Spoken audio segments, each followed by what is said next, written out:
Hello అందరికీ, ఎలా ఉన్నారు? అందరూ బాగున్నారా? మన ఛానల్లో వీడియో వచ్చి చాలా డేస్ అయిపోయింది కదా.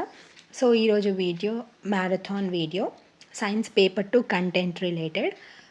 సో ఈ వీడియోలో మనము సీటెట్కి హెల్ప్ అయ్యే ఇంపార్టెంట్ టాపిక్స్ అన్నీ ఇక్కడ నేను క్రిస్ప్గా ఎక్స్ప్లెయిన్ చేస్తాను. అండ్ ఈ నోట్స్ యొక్క పీడిఎఫ్ నా దగ్గర అవైలబుల్గా ఉండి 19 రూపీస్ పే చేస్తే ఈ స్క్రీన్ మీద వచ్చే నంబర్కి నేను మీకు పీడిఎఫ్ ప్రొవైడ్ చేస్తాను. చాలా తక్కువ అమౌంట్ అండి. నేను యాక్చువల్గా ఇంత తక్కువ అమౌంట్ పెట్టకుండా ఫ్రీగా కూడా ఇద్దామని అనుకున్నాను. బట్ ఏదైనా మనకి ఫ్రీగా వస్తే దాని వాల్యూ తెలీదు, ఇది ఎంత వర్తా అన్న క్వశ్చన్ వస్తుంది మన మైండ్లో. జనరల్గా నాకు అంతే. అందుకోసమని చాలా తక్కువ అమౌంట్ పెట్టి పీడిఎఫ్ మీకు ప్రొవైడ్ చేస్తున్నాను. సో మీరు ఈ వీడియో చూసి ఆ పీడిఎఫ్ మంచిగా థరోగా కాన్సెప్ట్స్ నేర్చుకొని ప్రీవియస్ క్వశ్చన్ పేపర్స్ ఉంటాయి కదా, అవన్నీ ఒకసారి సాల్వ్ చేసి వెళ్తే సైన్స్ కంటెంట్ క్వశ్చన్స్ మీరు ఈజీగా సాల్వ్ చేయగలుగుతారు. ట్రస్ట్ మీ, చాలా హెల్ప్ఫుల్ అండి. ఇదే చేయాలి. జస్ట్ వీడియో చూడాలి, ఆ పీడిఎఫ్లో ఉన్న టాప్ అంతా ఒకసారి చదువుకోవాలి, కాన్సెప్ట్ అర్థం చేసుకోవాలి. చదవడం అంటే ఒట్టిగా చదివితే సరిపోదు, కాన్సెప్ట్ అర్థం చేసుకుంటూ చదువుకొని ప్రీవియస్ ఇయర్ క్వశ్చన్ పేపర్స్ అన్నీ ఒకసారి సాల్వ్ చేయండి. గూగుల్లో చాలా ఉన్నాయి previous year question papers. So అవన్నీ సాల్వ్ చేసి వెళ్తే paper 2 science content related questions అయితే మీరు ఈజీగా సాల్వ్ చేయగలుగుతారు. ఎగ్జామ్ దగ్గరలో ఉంది అని టెన్షన్ పడకుండా జస్ట్ ఇది చేయండి అంతే. సో ఇంకా లేట్ చేయకుండా వీడియో స్టార్ట్ చేద్దాము. సో ఫస్ట్ మనము సెల్ టాపిక్ తోటి స్టార్ట్ చేద్దాం. సో సెల్ని మనం ఏమంటామంటే basic structural and functional unit అని అంటాము. ఎందుకు మనం సెల్ని స్ట్రక్చరల్ అండ్ ఫంక్షనల్ యూనిట్ అంటామంటే లివింగ్ ఆర్గానిజం బాడీ అనేది సెల్స్ తోటి తయారవుతుంది. సో సెల్స్ అనేవి మన ఆర్గానిజం బాడీని తయారు చేస్తుంది. సో ఆర్గానిజం బాడీకి స్ట్రక్చర్ని ఇచ్చేది సెల్లే. అండ్ ఆ ఆర్గానిజం బాడీ ఫంక్షన్స్ని పర్ఫామ్ చేస్తుంది కదా, దానికి కారణం కూడా సెల్లే. అందుకే మనం ఏమంటున్నాం, సెల్ని స్ట్రక్చరల్ అండ్ ఫంక్షనల్ యూనిట్ అని అంటున్నాము. ఓకేనా. సో సెల్స్ నుంచి మనకి టిష్యూస్ ఫామ్ అవుతాయి. సో ఈ టిష్యూ అనేది ఎలా ఫామ్ అవుతుందంటే, ఎప్పుడైతే గ్రూప్ ఆఫ్ సెల్స్ ఏవైతే ఈ సెల్స్ అనేది సిమిలర్ ఫంక్షన్ని పర్ఫామ్ చేయాలి, అట్లాంటి గ్రూప్ ఆఫ్ సెల్స్ని మనం ఏమంటామంటే టిష్యూ అని అంటాము. ఓకే, అర్థమైందా? Group of cells which perform similar function, that group is called as what? Tissue. Okay. So ఈ టిష్యూస్ నుంచి మనకి ఆర్గన్స్ అనేవి ఫామ్ అవుతాయి. డిఫరెంట్ ఆర్గన్స్ అన్నీ కలిపి ఆర్గన్ సిస్టమ్ని ఫామ్ చేస్తుంది. సో ఈ ఆర్గన్ సిస్టమ్స్ అన్నిటి ద్వారా మనకు ఆర్గానిజం అనేది ఫామ్ అవుతుంది. ఓకేనా, అర్థమైంది కదా. నెక్స్ట్ మనము ఈ సెల్ని అసలు ఎవరు డిస్కవర్ చేశారు అనేది తెలుసుకుందాము. ఈ సెల్ని రాబర్ట్ హూక్ అనే సైంటిస్ట్ డిస్కవర్ చేశారు ఇన్ ద ఇయర్ 1665. ఓకే. ఒక ట్రీ ఒక బార్క్ని మైక్రోస్కోప్ కింద చూసినప్పుడు ఈ రాబర్ట్ హూక్కి హనీ కోంబ్ లైక్ స్ట్రక్చర్ కనిపించింది. ఈ హనీ కోంబ్ లైక్ స్ట్రక్చర్లో అన్ని ఇట్లా స్పేసెస్ అనేవి ఉంటాయి కదా. సో ఆ స్పేసెస్ని సెల్ అని అన్నాడు. సెల్కి మీనింగ్ ఏంటంటే లిటిల్ రూమ్. ఓకేనా. నంబర్ ఆఫ్ సెల్స్ని బేస్ చేసుకొని ఆర్గానిజమ్స్ని మనం unicellular organism and multicellular organisms అని క్లాసిఫై చేశాము. సో ఏవైతే ఆర్గానిజమ్స్లో సింగిల్ సెల్ ఉంటుందో అలాంటి ఆర్గానిజమ్స్ని యూనిసెల్యులర్ ఆర్గానిజం అని అంటాము. మల్టీసెల్యులర్ ఆర్గానిజమ్స్ అనేవి ఎలా ఫామ్ అవుతాయి? Number of cells, many cells నుంచి ఈ మల్టీసెల్యులర్ ఆర్గానిజం అనేది ఫామ్ అవుతుంది. యూనిసెల్యులర్కి ఎగ్జాంపుల్ వచ్చేసి అమీబా అండ్ పారమీషియం, అండ్ మల్టీసెల్యులర్కి ఎగ్జాంపుల్ వచ్చేసి cow, dog, human beings, birds, ఇవన్నీ కూడా మల్టీసెల్యులర్ ఆర్గానిజమ్స్కి ఎగ్జాంపుల్. ఓకేనా. ఇప్పుడు next prokaryotic and eukaryotic organisms గురించి నేర్చుకుందాము. సో ఈ ఆర్గానిజమ్స్ అనేవి ఎలా క్లాసిఫై అయ్యాయంటే based on the nuclear envelope. So nuclear ఎన్వలప్ని బేస్ చేసుకొని మనము ప్రొకారియాటిక్ అండ్ యూకారియాటిక్ సెల్స్ని క్లాసిఫై చేశాము. దీంట్లో న్యూక్లియర్ మెంబ్రెయిన్ అనేది వెల్ డిఫైన్డ్గా ఉండదు, వేరాస్ యూకారియాటిక్ సెల్స్లో న్యూక్లియర్ మెంబ్రెయిన్ అనేది వెల్ డిఫైన్డ్గా ఉంటుంది. సపోజ్ ఇది ఒక సెల్ అనుకోండి, దీంట్లో న్యూక్లియస్ అనేది ఉంటుంది కదా, ఈ న్యూక్లియస్ చుట్టూ న్యూక్లియర్ మెంబ్రెయిన్ ఉందనుకోండి, అది వెల్ డిఫైన్డ్గా మంచిగా రెడీ అయ్యి మంచిగా ఉంటే అది యూకారియాటిక్ సెల్. అలా కాకుండా సెల్ లోపల న్యూక్లియస్ అనేది ఇలా నేకెడ్గా ఉందనుకోండి, అలాంటి సెల్, అలాంటి సెల్ని మనము ప్రొకారియాటిక్ సెల్ అని అంటాము. ఓకేనా. Eukaryotic cells and prokaryotic cells example చూద్దాము. ప్రొకారియాటిక్ సెల్స్ అనేవి మనకి బ్యాక్టీరియాలో, బ్లూ గ్రీన్ ఆల్గేలో ప్రజెంట్ అయి ఉంటుంది. యూకారియాటిక్ సెల్కి ఎగ్జాంపుల్ వచ్చేసి హ్యూమన్ బాడీలో ఉన్న సెల్స్. ఓకే, అర్థమైంది కదా. Next smallest cell and largest cell గురించి తెలుసుకుందాము. సో స్మాలెస్ట్ సెల్ వచ్చేసి mycoplasma. So this is a bacteria. ఓకేనా. మైకోప్లాస్మా అనేది ఒక బ్యాక్టీరియా. సో స్మాలెస్ట్ సెల్ అనేది మనకు మైకోప్లాస్మాలో కనిపిస్తుంది. అండ్ లార్జెస్ట్ సెల్ అనేది ఆస్ట్రిచ్ యొక్క ఎగ్. ఓకే, ఆస్ట్రిచ్ ఎగ్ అనేది మన నేకెడ్ ఐస్కి కనిపిస్తుంది కదా, అంటే అర్థం చేసుకున్నారు ఎంత పెద్దగా ఉంటుంది అనేది. ఇప్పుడు హెన్ లే చేసే ఎగ్స్ ఉంటాయి కదా, అవి కూడా ఒక సెల్ అన్నట్టు. ఓకే, అంటే హెన్స్ లే చేసే ఎగ్ అనేది ఒక సింగిల్ సెల్. సో అది కూడా one of the example of cell. అర్థమైందా. నెక్స్ట్ మనము టైప్స్ ఆఫ్ సెల్స్ గురించి నేర్చుకుందాము. సో మన బాడీలో డిఫరెంట్ టైప్స్ ఆఫ్ సెల్స్ ఉంటాయి. ఇక్కడ నేను కొన్ని ఎగ్జాంపుల్ లాగా ఇచ్చాను. So nerve cell, muscle cell, bone cell, blood cell. Okay, nerve cell shape వచ్చేసి బ్రాంచ్డ్, మజిల్ సెల్ షేప్ వచ్చేసి spindle shaped, bone cell shape వచ్చేసి స్టార్ లాగా ఉంటుంది. బ్లడ్లో డిఫరెంట్ టైప్స్ ఆఫ్ సెల్స్ ఉంటాయి కదా, ఆర్బీసీ, డబ్ల్యూబీసీ ఇలా. సో ఆర్బీసీ సెల్ షేప్ వచ్చేసి disc shape. So red blood cells పని ఏంటి, ఆక్సిజన్ని క్యారీ చేయడము.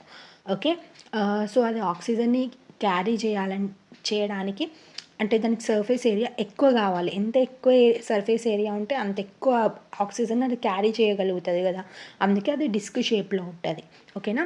అండ్ డబ్ల్యూబీసీ పని ఏంటి, ఫారెన్ సబ్స్టెన్సెస్ వస్తే వాటిని కిల్ చేయడం డబ్ల్యూబీసీ పని కదా, అందుకే డబ్ల్యూబీసీ అనేది ఒక అంటే పర్టికులర్ షేప్లో ఉండదు, అది ఊకే దాని షేప్ని మార్చుకుంటూ ఉంటుంది.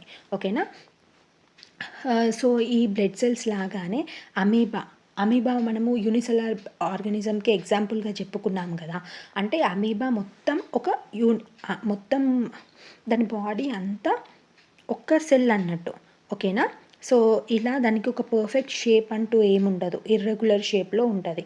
సపోజ్ ఇక్కడ ఒక ఫుడ్ పార్టికల్ వచ్చింది అనుకోండి, అప్పుడు అది ఏం చేస్తుంది అంటే వాటి సూడియోపోడియాని ఇలా ప్రొట్యూట్ చేసి ఈ ఆర్గానిజంని దాని లోపలికి క్రాప్ చేసేసుకుంటుంది అన్నట్టు. ఓకే, అర్థమైందా. దాన్ని సూడోపోడియాస్ని ఇలా ప్రొట్యూట్ చేస్తుంది. ఓకే, ఇలా ప్రొట్యూట్ చేసి ఈ సబ్స్టెన్స్ని దాని లోపలికి ఎన్గల్ఫ్ చేసుకుంటుంది. అర్థమైంది కదా. సో ఈ ప్రాసెస్ని మనము ఎండోసైటోసిస్ అని అంటాము. సో ఇక్కడ ఏమవుతుంది, అమీబా యొక్క ప్రొట్యూట్మెంట్స్, ఈ ప్రొట్యూట్మెంట్స్ నథింగ్ బట్ ఈ ప్లాస్మా మెంబ్రేనే కదా దీనిది. సో ఈ ప్లాస్మా మెంబ్రేన్ అనేది ఇలా ప్రొట్యూట్ అవుతుంది. దీనికి ఒక స్పెషల్ పేరు ఉంది, ఏంటి, సూడోపోడియా. సో ఈ సూడోపోడియా హెల్ప్ తోటి అది ఫుడ్ పార్టికల్స్ని దాని లోపలికి ఎన్గల్ఫ్ చేసుకుంటుంది.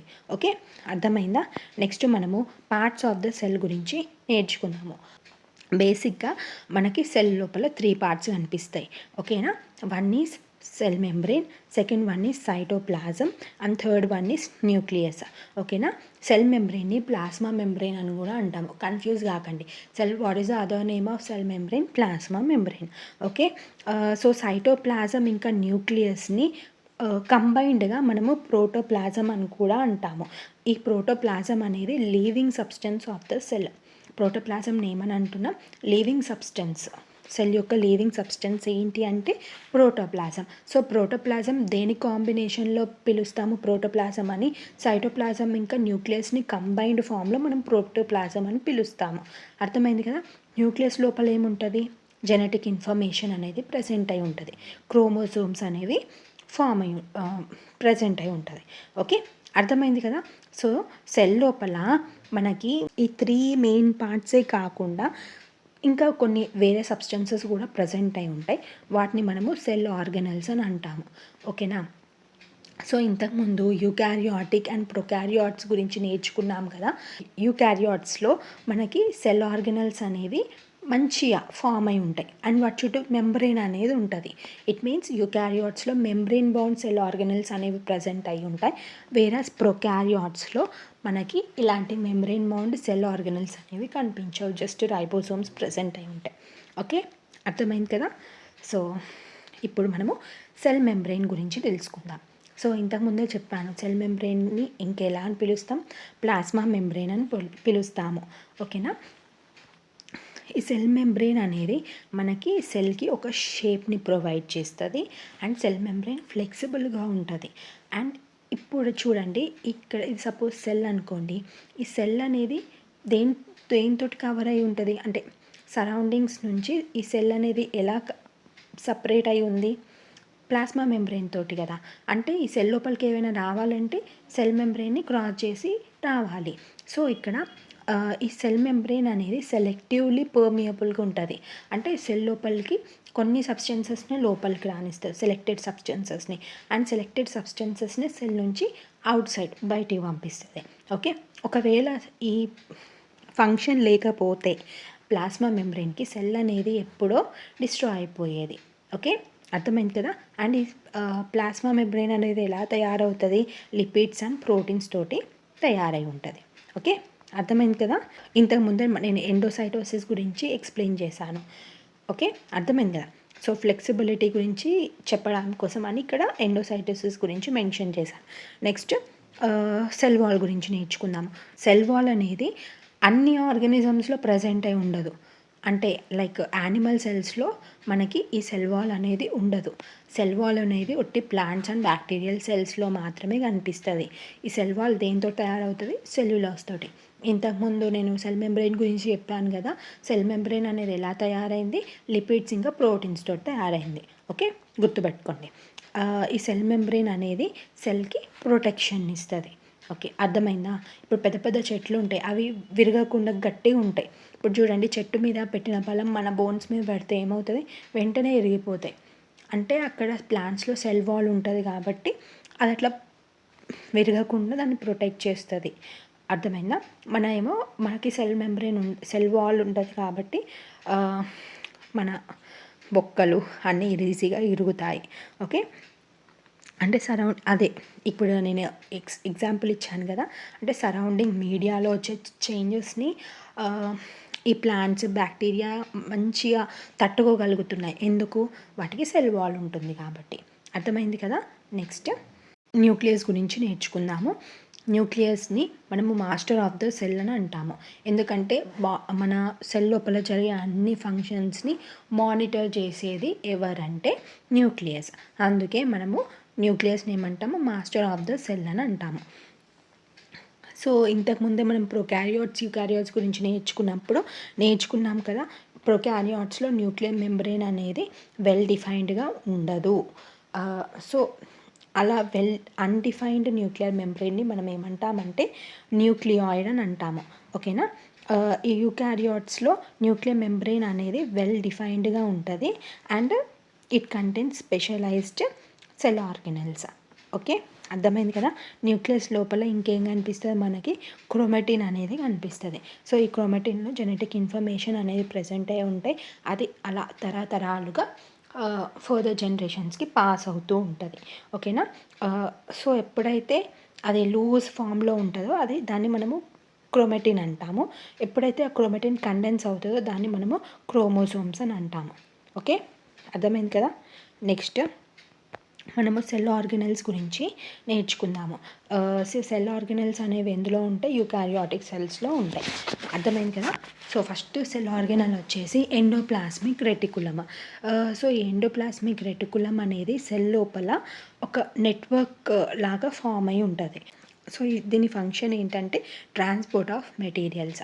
సో సెల్ లోపల ఇప్పుడు సైటోప్లాజం నుంచి న్యూక్లియస్కి, న్యూక్లియస్ నుంచి సైటోప్లాజంకి ఇలా ట్రాన్స్పోర్ట్ చేయడానికి మనకి ఎండోప్లాస్మిక్ రెటికులం అనేది హెల్ప్ చేస్తూ ఉంటుంది. అది సెవరల్ బయోకెమికల్ యాక్టివిటీస్ని పర్ఫామ్ చేసుకోవడానికి ఒక సర్ఫేస్ని ప్రొవైడ్ చేస్తుంది.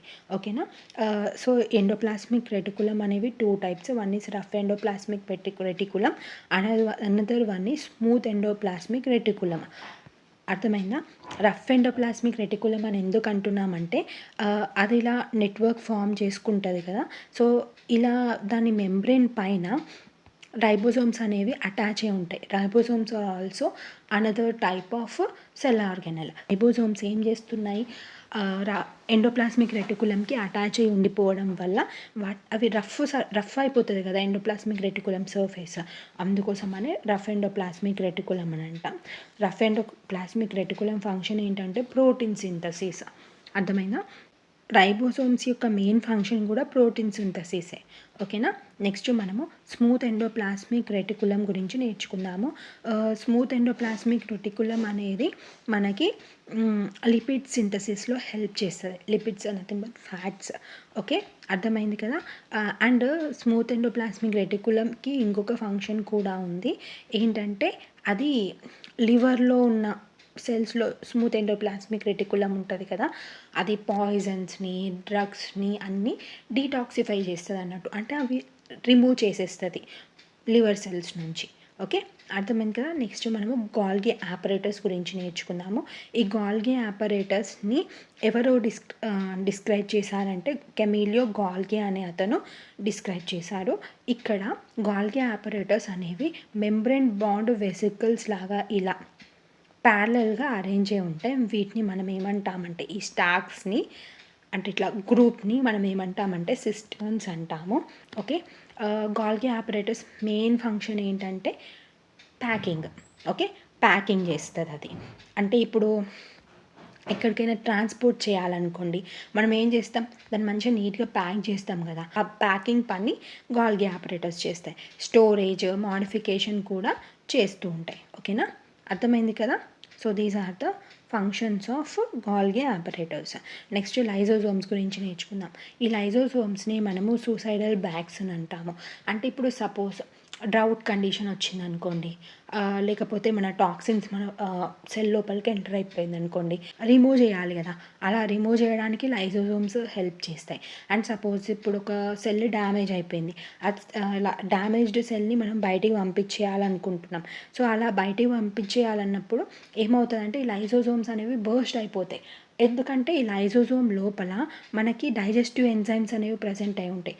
అంటే అవి కిల్ చేసేస్తాయి అన్నట్టు ఆ ఎంజైమ్స్ ఆ సెల్ని.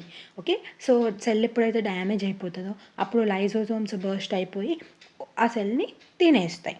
ఓకేనా? సో అందుకే లైజోజోమ్స్ని water waste disposal system of the cell అని కూడా అంటాం. అర్థమైంది కదా? నెక్స్ట్ మైటోకాండ్రియా గురించి నేర్చుకుందాం. Mitochondria is the powerhouse of the cell. ఎందుకు తెలుసా? అది ఏటీపీని సింథసైజ్ చేస్తుంది. సో మైటోకాండ్రియా మెయిన్ ఫంక్షన్ ఏంటిది? Production of ATP. ఏటీపీని మనం ఏమంటాం? Energy currency of the cell అంటాం. ఏటీపీ ఫుల్ ఫామ్ ఏంటి తెలుసా? తెలిస్తే కింద కామెంట్ చేయండి. సో ఈ మైటోకాండ్రియాకి దాని ఓన్ డిఎన్ఏ ఇంకా రైబోజోమ్స్ అనేవి ఆ సెల్ ఆర్గనల్ లోపలనే ప్రజెంట్ అయి ఉంటాయి. అంటే దానికి కావాల్సింది అది కొంచెం సింథసైజ్ చేసుకోగలుగుతుంది అన్నట్టు. ఓకేనా? ఈ పాయింట్ గుర్తుపెట్టుకోండి. మైటోకాండ్రియాకి దాని ఓన్ డిఎన్ఏ ఉంటుంది, రైబోజోమ్స్ ఉంటాయి. నెక్స్ట్ కమింగ్ ఇంకొక ఆర్గనల్ వస్తుంది, అందులో కూడా దానికి ఓన్ డిఎన్ఏ అండ్ రైబోజోమ్స్ ఉంటాయి. అదేంటో అప్పుడు చెప్పండి. ఓకే, నెక్స్ట్ ప్లాస్టిడ్స్ గురించి నేర్చుకుందాము. సో ప్లాస్టిడ్స్ అనేవి ఓన్లీ ప్లాంట్ సెల్లో మాత్రమే ప్రజెంట్ అయి ఉంటాయి. యానిమల్ సెల్స్లో ప్లాస్టిడ్స్ ఉండవు. సో ఈ డిఫరెన్సెస్ మంచిగా గుర్తుపెట్టుకోండి. లాస్ట్లో మనము ప్లాంట్ సెల్ ఇంకా యానిమల్ సెల్ యొక్క డిఫరెన్సెస్ని నోట్ చేద్దాం. ఓకే, అనేవి 2 types. One is chromoplast, another is leucoplast. So chromoplast పేర్లోనే ఉంది, క్రోమో అంటే కలర్డ్. సో క్రోమోప్లాస్ట్ అనేవి కలర్డ్గా ఉంటాయి. One of the example is chloroplast. Chloroplast ఏ కలర్లో ఉంటుంది? Well known to us, green pigment, green కలర్లో ఉంటుంది. ఎందుకంటే అలా గ్రీన్ పిగ్మెంట్ అనేది ప్రజెంట్ అయి ఉంటుంది కాబట్టి. ఓకే, ల్యూకోప్లాస్ట్ అనేది వైట్ ఆర్ కలర్లెస్గా ఉంటుంది. ఓకే, సో ఈ ల్యూకోప్లాస్ట్ ఫంక్షన్ ఏంటి తెలుసా? It stores starch, oils and protein granules. మరి క్లోరోప్లాస్ట్ ఫంక్షన్ ఏంటి? Photosynthesis. So here we are. ఇంతకుముందే చెప్పాను కదా, మైటోకాండ్రియాలో దాని ఓన్ డిఎన్ఏ అండ్ రైబోసోమ్స్ ఉంటాయని. సో కమింగ్ ఇంకొక ఆర్గనల్ వస్తుంది, అందులో కూడా దాని ఓన్ డిఎన్ఏ అండ్ రైబోజోమ్స్ ఉంటాయని. అదేంటి క్లోరోప్లాస్ట్లో కూడా దాని ఓన్ డిఎన్ఏ ఉంటుంది అండ్ రైబోజోమ్స్ అనేవి ఉంటాయి. అంటే దానికి కావాల్సినవి వాటికి అవే సింథసైజ్ చేసుకుంటూ ఉంటాయి. ఓకేనా. నెక్స్ట్ మనము వాక్యూల్స్ గురించి డిస్కస్ చేద్దాం. వాక్యూల్ అనేది storage sac for solids or liquid contents.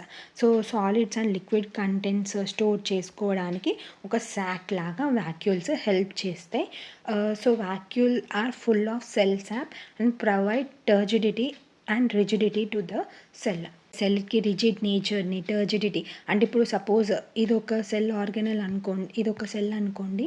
ఈ సెల్ లోపల ఇలా వాక్యూల్ ఉంటుంది కదా, దాని లోపలంతా సెల్ సాప్ ఉంటుంది. సో బయట నుంచి సెల్ మీద కొంచెం ప్రెషర్ ఎగ్జర్ట్ అవుతుంది కదా, సో లోపల నుంచి సెల్ని అదే షేప్లో ఉండడానికి పుష్ చేయడానికి ఏదో ఒకటి ఉండాలి కదా.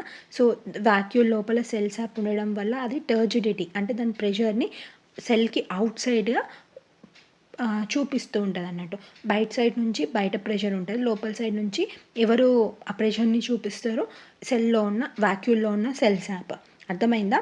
I hope you understand. Vacuoles లోపల మన లైఫ్కి అంటే లైక్ ప్లాంట్ సెల్ లైఫ్కి కావాల్సిన important substance like proteins, carbohydrates, different type of amino acids ఇవన్నీ కూడా వాక్యూల్ లోపల స్టోర్ అయి ఉంటాయి అన్నట్టు. ఓకేనా. సెల్ ఆర్గనల్స్ అనేవి కంప్లీట్ అయిపోయాయి. ఇప్పుడు మనం సెల్ డివిజన్ గురించి నేర్చుకుందాము. సో సెల్ డివిజన్ అనేది 2 టైప్స్గా జరుగుద్ది. One is mitosis, another is meiosis. మైటాసిస్లో ఒక్క మదర్ సెల్ నుంచి 2 డాటర్ సెల్స్ వస్తాయి. ఈ మైటాసిస్ అనేది సోమెటిక్ సెల్స్లో మాత్రమే జరుగుద్ది. నెక్స్ట్ మియోసిస్, మదర్ సెల్ నుంచి మనకి 4 డాటర్ సెల్స్ అనేవి వస్తాయి. ఇక్కడ జెనెటిక్ ఇన్ఫర్మేషన్ అనేది హాఫ్ అయిపోతుంది. సినాప్సిస్ అండ్ క్రాసింగ్ ఓవర్ అనేది జరుగుద్ది. ఓకే, అర్థమైంది కదా. నెక్స్ట్ మనము plant cell and animal cell యొక్క డిఫరెన్సెస్ని నేర్చుకుందాము. సో ఇంతకుముందే చెప్పాను డిఫరెన్సెస్ ఎక్స్ప్లెనేషన్లో. చూడండి ఇక్కడ మళ్ళీ రాశాను. సెల్ వాల్ అనేది ప్లాంట్ సెల్స్లో ప్రజెంట్ అయి ఉంటుంది, యానిమల్ సెల్స్లో సెల్ వాల్ అనేది ఉండదు. ఓకే, ప్లాస్టిడ్స్ అనేవి ప్లాంట్ సెల్లో ప్రజెంట్ అయి ఉంటాయి, యానిమల్ సెల్లో ఉండవు అని చెప్పాను. అండ్ ఇక్కడ ప్లాంట్ సెల్స్లో వాక్యూల్ అనేది చాలా పెద్దగా ఉంటుంది. ఓకేనా. యానిమల్ సెల్లో వాక్యూల్ అనేది చిన్నగా ఉంటుంది. ప్లాంట్ సెల్లో న్యూక్లియస్ అనేది పెరిఫెరల్గా ఉంటుంది. అంటే ఈ సెల్ అనుకోండి, న్యూక్లియస్ అనేది కొంచెం సైడ్కి ఉంటుంది. అదే యానిమల్ సెల్లో అది సెంట్రల్గా మధ్యలో ప్రజెంట్ అయి ఉంటుంది. రీజన్ ఏంటంటే ఇక్కడ వాక్యూల్ పెద్దగా ఉంటుంది కాబట్టి అదే ఎక్కువ స్పేస్ని ఆక్యుపై చేస్తుంది. యానిమల్ సెల్లో వాక్యూల్ చిన్నగా ఉంటుంది కాబట్టి న్యూక్లియస్ అనేది మధ్యలో ఉంటుంది అని గుర్తుపెట్టుకోండి, ఇలా ఈజీగా గుర్తుంటుంది. ఓకే, సో ఇంతటితోటి మన ఫస్ట్ చాప్టర్ కంప్లీట్ అయిపోయింది. నెక్స్ట్ మనము మైక్రో ఆర్గానిజమ్స్ ఫ్రెండ్ అండ్ ఫో గురించి డిస్కస్ చేసుకుందాం. ఓకేనా. సో ఇక్కడ నుంచి నేను కొంచెం స్పీడ్ పెంచుతాను, ఎందుకంటే ఇదే స్పీడ్ తోటి కంటిన్యూ అయితే మనం టాపిక్స్ కవర్ అవ్వడం చాలా కష్టం. Okay, so micro organisms friend and ఫో చాప్టర్ డిస్కస్ చేద్దాము.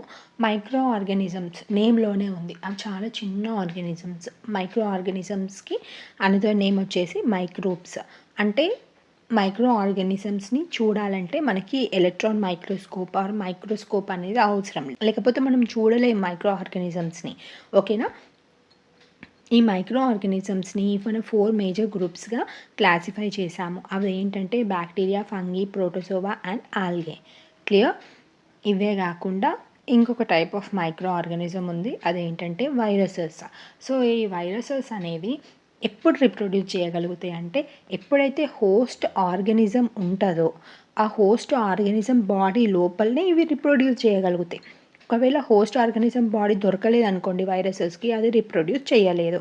వైరసెస్కి కాజ్ చేసే డిసీజెస్కి ఎగ్జాంపుల్స్ ఏంటంటే common cold, influenza, polio, chicken pox, cough ఇవన్నీ కూడా వైరసెస్ కాజ్ చేసే డిసీజెస్కి example. Next bacteria.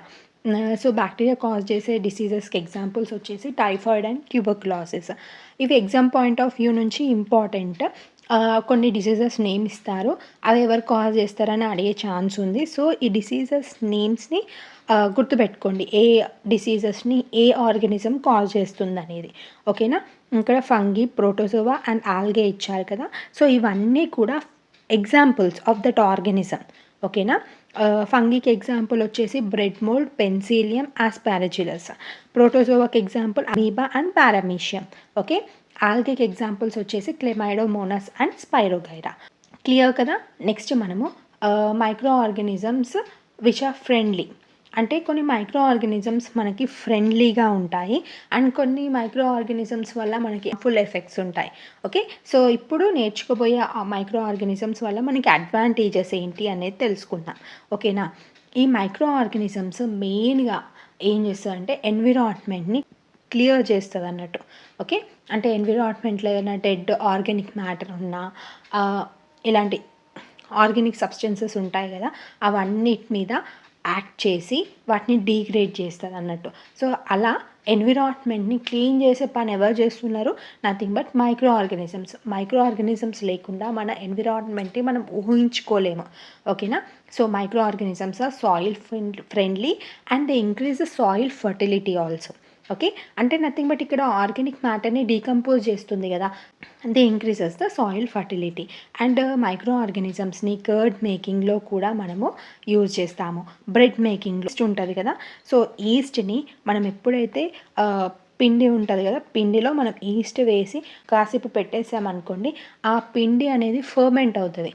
Nothing but ఆ ఈస్ట్ పిండిలో ఉన్న గ్లూకోజ్ని తినేసి మనకి కార్బన్ డైఆక్సైడ్ని రిలీజ్ చేస్తుంది, ఆల్కహాల్ అనేది ఫామ్ అవుతుంది. ఓకే, సో ఈ ప్రాసెస్ని మనం ఏమంటామంటే ఫర్మెంటేషన్ అంటాము. ఫర్మెంటేషన్ అంటే ఏంటి? Nothing but process or conversion of sugar into alcohol is known as fermentation. Fermentation ఎవరు డిస్కవర్ చేశారంటే లూయిస్ పాస్చర్ డిస్కవర్ చేశారు. ఓకేనా. లూయిస్ పాస్చర్ ఫర్మెంటేషన్నే కాకుండా he also discovered pasteurisation of milk. Next వీడియోలో మనము ప్యాస్చరైజేషన్ ఆఫ్ మిల్క్ గురించి కూడా నేర్చుకుంటాము, డోంట్ వరీ. సో ఇక్కడ ఫర్మెంటేషన్ అర్థమైంది కదా. షుగర్ మీద షుగర్లో మనం ఈస్ట్ వేసినప్పుడు ఆ ఈస్ట్ అనేది ఫర్మెంట్ చేస్తుంది. ఈస్ట్ అనేది షుగర్ని తినేసి ఏం ఫామ్ చేస్తుంది? ఆల్కహాల్ని ఫామ్ చేస్తుంది. Okay, so depending upon the reactant different products అనేవి ఫామ్ అవుతాయి, but the process is known as fermentation. Micro ఆర్గానిజమ్స్ని మన డైలీ లైఫ్లో ఎక్కడ యూజ్ చేసుకుంటాంలో, సో కర్డ్ మేకింగ్లో మనం లాక్టోబాసిల్లస్, కర్డ్లో మనకి లాక్టోబాసిల్లస్ అనే బ్యాక్టీరియా గ్రో అవుతుంది అన్నట్టు. ఓకేనా. నెక్స్ట్ బ్యాక్టీరియాని మనము చీజ్ మేకింగ్లో, పిక్కల్స్లో కూడా యూజ్ చేస్తాము. అంటే చీజ్ మేకింగ్, పికల్స్ మేకింగ్లో బ్యాక్టీరియా అనేది రోల్ ప్లే చేస్తుంది. క్లియర్ కదా. నెక్స్ట్ అడ్వాంటేజ్ వచ్చేసి యాంటీబయాటిక్స్. సో ఈ యాంటీబయాటిక్ని ఎవరు డిస్కవర్ చేశారంటే అలెగ్జాండర్ ఫ్లెమింగ్ అనే అతను యాంటీబయాటిక్స్ని డిస్కవర్ చేశారు.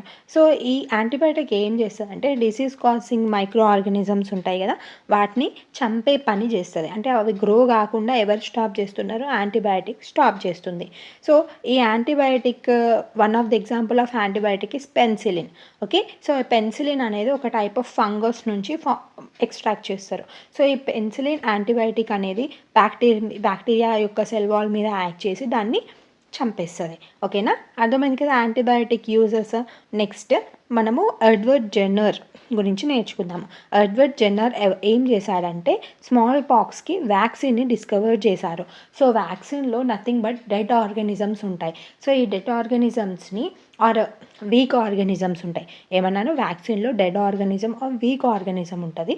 సో అలా ఉన్న ఆర్గానిజమ్స్ని మన బాడీలోకి ఇప్పుడు ఇంజెక్ట్ చేసేసినాం అనుకోండి, అప్పుడు ఏమవుతుంది? ఒక ఆర్గానిజం వచ్చిందని మన బాడీ దాన్ని చంపడానికి ఫైట్ చేస్తూ ఉంటుంది కదా, ఆ టైంలో యాంటీబాడీస్ అనేవి రిలీజ్ చేస్తుంది. సో ఈ యాంటీబాడీస్ ఒకసారి రిలీజ్ అయ్యాయి అనుకోండి, మన బాడీలో మళ్ళీ ఎప్పుడైనా ఆర్గానిజం వస్తే ఈ యాంటీబాడీస్ని మళ్ళీ మన బాడీస్ రిలీజ్ చేస్తుంది అన్నట్టు. అంటే మన బాడీకి అర్థమైపోతుంది ఇలాంటి ఆర్గానిజం వచ్చినప్పుడు దాన్ని చంపడానికి ఈ యాంటీబాడీస్ ప్రొడ్యూస్ చేయాలని. So this is the role of nothing but function of vaccine. Okay, so ఈ వ్యాక్సినేషన్ని, స్మాల్ పాక్స్లో వ్యాక్సిన్ని కనుక్కున్నది ఎవరు? Edward Jenner. ఓకేనా. So this is also one of the use of micro organism. ఓకేనా. ఏమేం చేసింది? మైక్రో ఆర్గానిజమ్స్ అడ్వాంటేజెస్ ఏంటి? క్లీనింగ్ ఆఫ్ ద ఎన్విరాన్మెంట్, it increases the fertility of the soil, antibiotics, ఫర్మెంటేషన్లో, కర్డ్ మేకింగ్లో, చీజ్ మేకింగ్లో, ఇడ్లీ దోశ మేకింగ్లో, ఇంకా పికల్స్ మేకింగ్లో, ఇలా మైక్రో ఆర్గానిజమ్స్ అనేవి మనకి చాలా వేస్లో హెల్ప్ అవుతూ ఉంటాయి. ఓకేనా. సో ఇక్కడ మైక్రో ఆర్గానిజం సాయిల్ ఫర్టిలిటీని ఇంక్రీజ్ చేస్తుందన్నాను కదా. సో ఎలా ఇంక్రీజ్ చేస్తుందంటే సపోజ్ లెగ్యూమినస్ ప్లాంట్స్ తీసుకుందాము. Leguminous plants are nothing but legume pulses produce చేసే ప్లాంట్స్ ఉంటాయి కదా. సో ఆ ప్లాంట్స్ యొక్క రూట్స్ని చూస్తే ఆ రూట్స్ మీద మనకి స్మాల్ స్మాల్ నాడ్యూల్స్ కనిపిస్తాయి. ఈ నాడ్యూల్స్లో బ్యాక్టీరియా అనేది ప్రజెంట్ ఉంటుంది. ఆ బ్యాక్టీరియా నేమ్ వచ్చేసి రైజోబియం. ఈ రైజోబియం బ్యాక్టీరియా రోల్ ఏంటంటే అట్మాస్ఫియర్లో చాలా నైట్రోజన్ ప్రజెంట్ అయి ఉంటుంది. బట్ ఆ నైట్రోజన్ని ప్లాంట్ తీసుకోలేదు. ఓకే, సో ఈ ప్లాంట్ తీసుకునే విధంగా మలిచి ఎవరిస్తారు?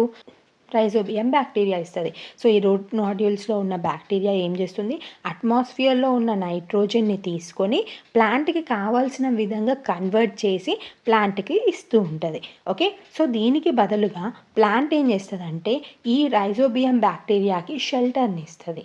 ఓకే, సో ఈ విధంగా లెగ్యూమినస్ ప్లాంట్స్ ఇంకా రైజోబియం బ్యాక్టీరియా రెండు సింబయోటిక్ అసోసియేషన్లో, అంటే సింబయోటిక్ రిలేషన్షిప్ తోటి కలిసిమెలిసి బ్రతుకుతూ ఉంటాయి. సో దీన్ని మనము సింబయోసిస్ అని అంటాము. ఓకేనా, అర్థమైంది కదా.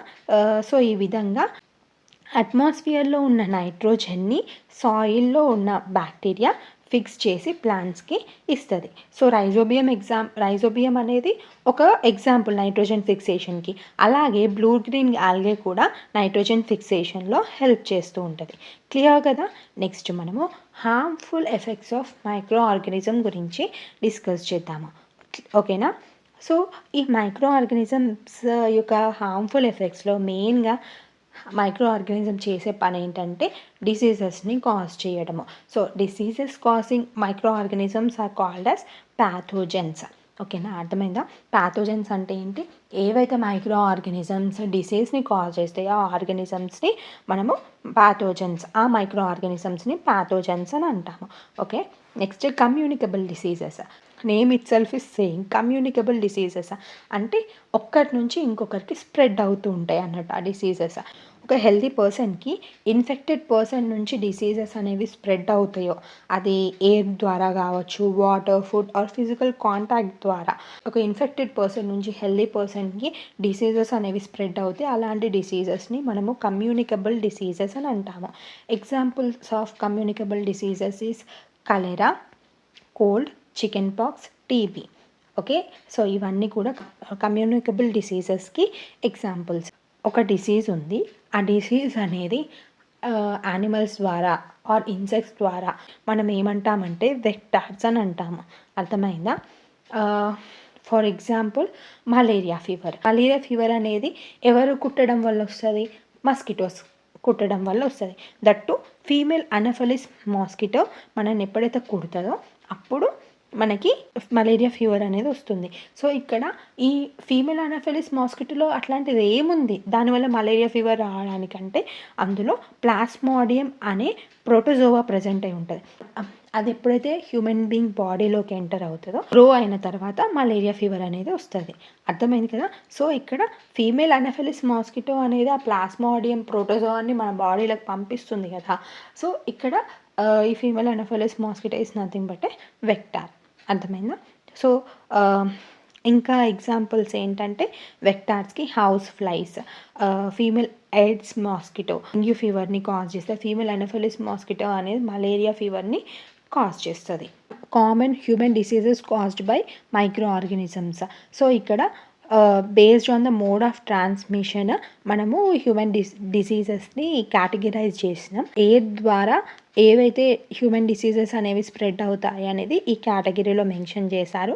TB, measles, chicken pox, polio. ఇక్కడ మంచిగా పెట్టుకోండి ఈ టేబుల్ని. ఇక్కడ మీజిల్స్, చికెన్ పాక్స్, పోలియో ఇవన్నీ వైరస్ వల్ల వస్తుంది ఆ డిసీజెస్ అనేవి. ట్యూబర్క్యులోసిస్ ఒకటే బ్యాక్టీరియా ద్వారా. బట్ ఇవన్నీ కూడా ఈ డిసీజెస్ అనేవి ఎలా స్ప్రెడ్ అవుతాయి? Through air. Okay, so preventive measures అనేవి ఈజీగా గుర్తుంటాయి. ఎయిర్ ద్వారా స్ప్రెడ్ అవుతున్నాయి అంటే మనం ఎప్పుడైనా అలా డిసీజ్ వచ్చిన పర్సన్కి కొంచెం దూరంగా మెయింటైన్ చేయాలి. అండ్ అలా డిసీజ్ వచ్చిన పేషెంట్ని ఐసోలేట్ చేయాలంటే కొంచెం దూరం పెట్టాలి. అండ్ వ్యాక్సినేషన్స్ కూడా టైం టు టైం తీసుకుంటే ఇలాంటి డిసీజెస్ నుంచి మనం ప్రివెంట్ చేసుకోగలుగుతాం. ఓకేనా. కలెరా అండ్ టైఫాయిడ్. కలెరా ఇంకా టైఫాయిడ్ రెండు కూడా బ్యాక్టీరియా వల్ల వస్తాయి. అండ్ ఇవి ఎప్పుడైతే ఫుడ్ ఆర్ వాటర్ కంటామినేట్ అయిపోతుందో డిసీజెస్ వచ్చే ఛాన్స్ ఉంటుంది. సో అలాంటప్పుడు మనం ఏం చేయాలి, ఫుడ్ని మంచిగా ఫుడ్ని మంచిగా కుక్ చేసుకొని తినాలి, వాటర్ని మంచిగా బాయిల్ చేసుకోవాలి, పర్సనల్ హైజీన్ మెయింటైన్ చేయాలి అండ్ వ్యాక్సినేషన్ చేసుకోవాలి. ఓకే, నెక్స్ట్ హెపటైటిస్ ఏ కూడా వైరస్ వల్లనే వస్తుంది. సో వైరస్ హెపటైటిస్ ఏ అనే డిసీజ్ని కాజ్ చేస్తుంది. ఇది కూడా వాటర్ త్రూ స్ప్రెడ్ అవుతుంది.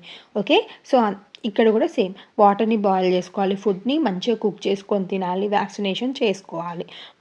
మలేరియా అనేది ప్రోటోజోవా నుంచి స్ప్రెడ్ అవుతుంది. ఓకే, సో ఇక్కడ ప్రోటోజోవా నేమ్ ఏంటో గుర్తు చేసుకోండి, that is Plasmodium. Very good. Mosquitoes అనేవి ప్రోటోజోవాని ట్రాన్స్మిట్ చేస్తుంది. సో ఇక్కడ ఏ మస్కిటో అనేది ప్రోటోజోవాని ట్రాన్స్మిట్ చేస్తుంది in case of malaria fever? Come on say it. ఏంటి? Female Anopheles mosquito. So mosquitoes కుట్టకుండా మనం ప్రొటెక్ట్ చేసుకోవాలి. ఏం చేయాలి, మస్కిటో నెట్స్ని యూజ్ చేయడము, ఇన్సెక్టిసైడ్స్ అంటే ఇట్లా చుట్టుపక్కల ఏం వాటర్ స్టాగ్నేట్ అయ్యి లేకుండా చూసుకోవాలి, ఇన్సెక్టిసైడ్స్ని స్ప్రే చేయాలి, దానివల్ల మస్కిటో లార్వా అనేది డిస్ట్రాయ్ చేయొచ్చు. Okay, so these are some of the preventive measures. Next మనము ప్లాంట్స్లలో డిసీజ్ కాజ్ చేసే మైక్రో ఆర్గానిజమ్స్ గురించి తెలుసుకుందాము. Citrus canker, rust of wheat, yellow vein, mosaic of bhindi. Citrus canker అనేది బ్యాక్టీరియా వల్ల వస్తుంది అండ్ మోడ్ ఆఫ్ ట్రాన్స్మిషన్ ఏంటి, ఎయిర్. రస్ట్ ఆఫ్ వీట్ అనేది ఫంగీ వల్ల వస్తుంది and mode of transmission is air and seeds. Yellow vein, mosaic of బీండి virus వల్ల వస్తుంది. ఎలా స్ప్రెడ్ అవుతుంది, ఇన్సెక్ట్స్ ద్వారా స్ప్రెడ్ అవుతుంది. వెరీ ఇంపార్టెంట్, కంపల్సరీ మంచిగా గుర్తుపెట్టుకోండి. ఓకేనా. ఇక్కడ రాబర్ట్ కోచ్ అనే అతను బెసిలస్ యాంథ్రసిస్ అనే బ్యాక్టీరియాని డిస్కవర్ చేశాడు. సో ఈ బెసిలస్ యాంథ్రసిస్ అనే బ్యాక్టీరియా ఏం చేస్తుందంటే యాంథ్రాక్స్ డిసీజ్ని కాజ్ చేస్తుంది. Very dangerous human and cattle disease. So viruses ఉంటాయి కదా, సో కొన్ని వైరసెస్ అనేవి ఫుట్ అండ్ మౌత్ డిసీజ్ని కాజ్ చేస్తాయి. ఓకేనా, సో అర్థమైంది కదా, ఇది మంచిగా గుర్తుపెట్టుకోండి. రాబర్ట్ కోచ్ ఏమో బాసిలస్ యాంథ్రసిస్ అనే బ్యాక్టీరియాని డిస్కవర్ చేసిండు, అది యాంథ్రాక్స్ డిసీజ్ని కాజ్ చేస్తుంది. ఇంకా ఎవరిలో, హ్యూమన్ బీయింగ్స్లో ఇంకా క్యాటిల్స్లో. ఓకే, క్లియర్ కదా. Disease causing micro organisms in plants గురించి కూడా మంచిగా గుర్తుపెట్టుకోండి. సిట్రస్ క్యాంకర్ ఏమో బ్యాక్టీరియా వల్ల వస్తుంది అండ్ మోడ్ ఆఫ్ ట్రాన్స్మిషన్ ఏంటి, ఎయిర్. రస్ట్ ఆఫ్ వీట్ అనేది ఫంగి వల్ల వస్తుంది. ఇక్కడ మోడ్ ఆఫ్ ట్రాన్స్మిషన్ ఏంటిది, air and seeds. Yellow vein, mosaic of bhindi అనేది మైక్రో ఆర్గానిజం వల్ల వస్తుంది అండ్ ఇక్కడ మోడ్ ఆఫ్ ట్రాన్స్మిషన్ ఏంటి, ఇన్సెక్ట్స్. ఓకేనా. ఇంకా హార్మ్ఫుల్ ఎఫెక్ట్స్ ఏమున్నాయి మైక్రో ఆర్గానిజమ్స్ వల్ల అంటే ఫుడ్ పాయిజనింగ్. సో కొంచెం ఖరాబ్ అయిన ఫుడ్ మనం అట్లా తిన్నాం అనుకోండి, ఏమవుతుంది, వామిట్స్ అవుతాయి అంటే మన స్టమక్ అప్సెట్ అవుతుంది. So that is nothing but food poisoning. So ఎప్పుడైతే మైక్రో ఆర్గానిజమ్స్ ఫుడ్ని స్పాయిల్ చేస్తుందో అలాంటి ఫుడ్ని మనం తింటే ఆ మైక్రో ఆర్గానిజమ్స్ అనేవి మన బాడీలో కూడా టాక్సిన్స్ని రిలీజ్ చేసి ఫుడ్ పాయిజనింగ్ చేస్తుంది. నెక్స్ట్ అంటే ఇట్లా ఫుడ్ స్పాయిల్ కాకుండా ఉండాలంటే మనం ఫుడ్ని స్పాయిల్ కాకుండా ప్రివెంట్ చేసుకోవాలి. ప్రిజర్వేటివ్స్ అంటే ఇలా ఫుడ్ని ప్రిజర్వ్ చేసుకోవచ్చు అనే దాని గురించి నేర్చుకుందాం. ఫుడ్ ప్రిజర్వేషన్ ఫస్ట్ మెథడ్ ఏంటంటే కెమికల్ మెథడ్. ఇక్కడ మనం కెమికల్స్ని యూజ్ చేసి ఫుడ్ స్పాయిల్ కాకుండా ప్రివెంట్ చేస్తాం. So sodium benzoate and sodium metabisulphite ఇవి రెండు కూడా కెమికల్స్, మంచిగా గుర్తుపెట్టుకోండి. ఇవి ఆల్రెడీ ఎగ్జామ్లో అడిగారు, chances are there to ask again. Okay, sodium benzoate and sodium metabisulphite రెండు కూడా ఫుడ్ ప్రిజర్వేటివ్స్. మనము జామ్స్లలో, స్క్వాషెస్లలో ఈ ప్రిజర్వేటివ్స్ని యూజ్ చేస్తూ ఉంటారు. అండ్ మీరు ఫిషెస్ని అండ్ ఇంకొన్ని వెజిటేబుల్స్ని కూడా ఉప్పులో వేసి, మీట్ని కూడా ఉప్పు వేసి ఎండబెట్టడం అట్లా చూసిండ్రా. సో ఇక్కడ సాల్ట్ కూడా మనము ప్రిజర్వేషన్లో యూజ్ చేస్తూ ఉంటాం. సో షుగర్ కూడా ఫుడ్ ప్రిజర్వేషన్లో యూజ్ చేస్తూ ఉంటాం. ఆయిల్, వెనిగర్ ఇవన్నీ వేసి మనము ప్రివెంట్ చేసుకోవచ్చు. హీట్ అండ్ కోల్డ్ ట్రీట్మెంట్స్ని ఇచ్చి మనము మిల్క్ని ప్రిజర్వ్ చేసుకుంటాము. సో ఇక్కడే మనము పాస్చరైజేషన్ గురించి నేర్చుకోవాలి. పాస్చరైజేషన్ని ఎవరు కనిపెట్టారు, లూయిస్ పాస్చర్. సో ఇక్కడ ఏమవుతుందంటే ఫస్ట్ మిల్క్ని తీసుకొని మస్తు హై టెంపరేచర్ దగ్గర లైక్ 70 degrees Celsius దగ్గర 15 to 30 minutes ఫుల్గా హీట్ చేసిన తర్వాత సడన్గా కూల్ చేస్తారు. సో అలా కూల్ చేసిన మిల్క్ని స్టోర్ చేయడం వల్ల మిల్క్లో ఉన్న మైక్రో ఆర్గానిజమ్స్ అనేవి చనిపోయి మిల్క్ ఎక్కువ రోజుల వరకు ఫ్రెష్గా ఉంటుంది, స్పాయిల్ అవ్వకుండా. ఓకే, అర్థమైంది కదా. These are the food preservation techniques. Next nitrogen fixation గురించి నేర్చుకుందాం. సో ఇక్కడ ఇంతకుముందే నేను ఎక్స్ప్లెయిన్ చేశాను. సో నైట్రోజన్ ఫిక్సేషన్ చేసే బ్యాక్టీరియా నేమ్ ఏంటి? రైజోబియం. రైజోబియమే కాకుండా ఇంకొక ఆర్గానిజం కూడా నైట్రోజన్ ఫిక్సేషన్ చేస్తుంది. ఏంటది? ఇంతకుముందే నేర్చుకున్నాం, గుర్తొస్తే కింద కామెంట్ చేయండి. ఓకేనా. రైజోబియం బ్యాక్టీరియా ఎక్కడ ఉంటుంది? లెగ్యూమినస్ ప్లాంట్స్ యొక్క రూట్స్లో ఉంటుంది, రూట్ నాడ్యూల్స్లో. సో ఇక్కడ బ్యాక్టీరియా అండ్ ప్లాంట్ అనేది సింబయాటిక్ రిలేషన్షిప్లో రెండు ఒకదానికొకటి మ్యూచువల్ అండర్స్టాండింగ్ తోటి హెల్ప్ చేసుకుంటూ సస్టైన్ అవుతూ ఉంటాయి. ఓకేనా. ఇంతకుముందే ఎక్స్ప్లెయిన్ చేశాను నేను, అందుకే ఇక్కడ ఎక్స్ప్లెయిన్ చేయట్లేదు. నెక్స్ట్ మనము నైట్రోజన్ సైకిల్ గురించి నేర్చుకుందాము. సో అట్మాస్ఫియర్లో 78% ఆఫ్ నైట్రోజన్ ఉంటుంది. బట్ ఆ ఫామ్లో నైట్రోజన్ని మన ప్లాంట్స్ యాక్సెప్ట్ చేయలేవు, తీసుకోలేవు. దానికి వేరే అదర్ ఫామ్స్ కావాలి, లైక్ నైట్రేట్, అమోనియం ఫామ్లో ఉన్నప్పుడే ప్లాంట్స్ మనకి నైట్రోజన్ని తీసుకోగలుగుతుంది. అందుకోసమని అట్మాస్ఫియర్లో ఉన్న నైట్రోజన్ అనేది ప్లాంట్స్కి కావాల్సిన విధంగా కన్వర్ట్ చేయాలి. సో అది ఎవరు చేస్తారు? Nitrogen fixing bacteria and blue green algae అనేది ప్లాంట్స్కి కావాల్సిన విధంగా అట్మాస్ఫియర్లో ఉన్న నైట్రోజన్ని కన్వర్ట్ చేస్తుంది, నైట్రోజినస్ కాంపౌండ్స్ లాగా. సో ఈ nitrogenous compounds nothing but ammonium and nitrate ions. Okay, so ఆ కాంపౌండ్స్ ప్లాంట్స్ తీసుకుంటాయి. ఇదే కాకుండా లైటనింగ్ ద్వారా కూడా మనకి కాంపౌండ్స్ అనేవి ప్లాంట్కి అంటే నథింగ్ బట్ సాయిల్కి ఇవ్వబడతాయి. ఎప్పుడైతే సాయిల్లోకి ఆ నైట్రోజినస్ కాంపౌండ్స్ వస్తాయో అవి ప్లాంట్ అబ్జర్వ్ చేసుకుంటుంది. ఓకేనా.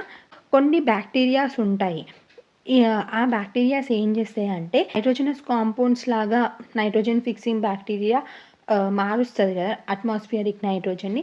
ఈ నైట్రోజన్ని మళ్ళీ అగైన్ అట్మాస్ఫియర్కి పంపించడానికి కూడా కొన్ని కైండ్ ఆఫ్ బ్యాక్టీరియాస్ ఉంటాయి.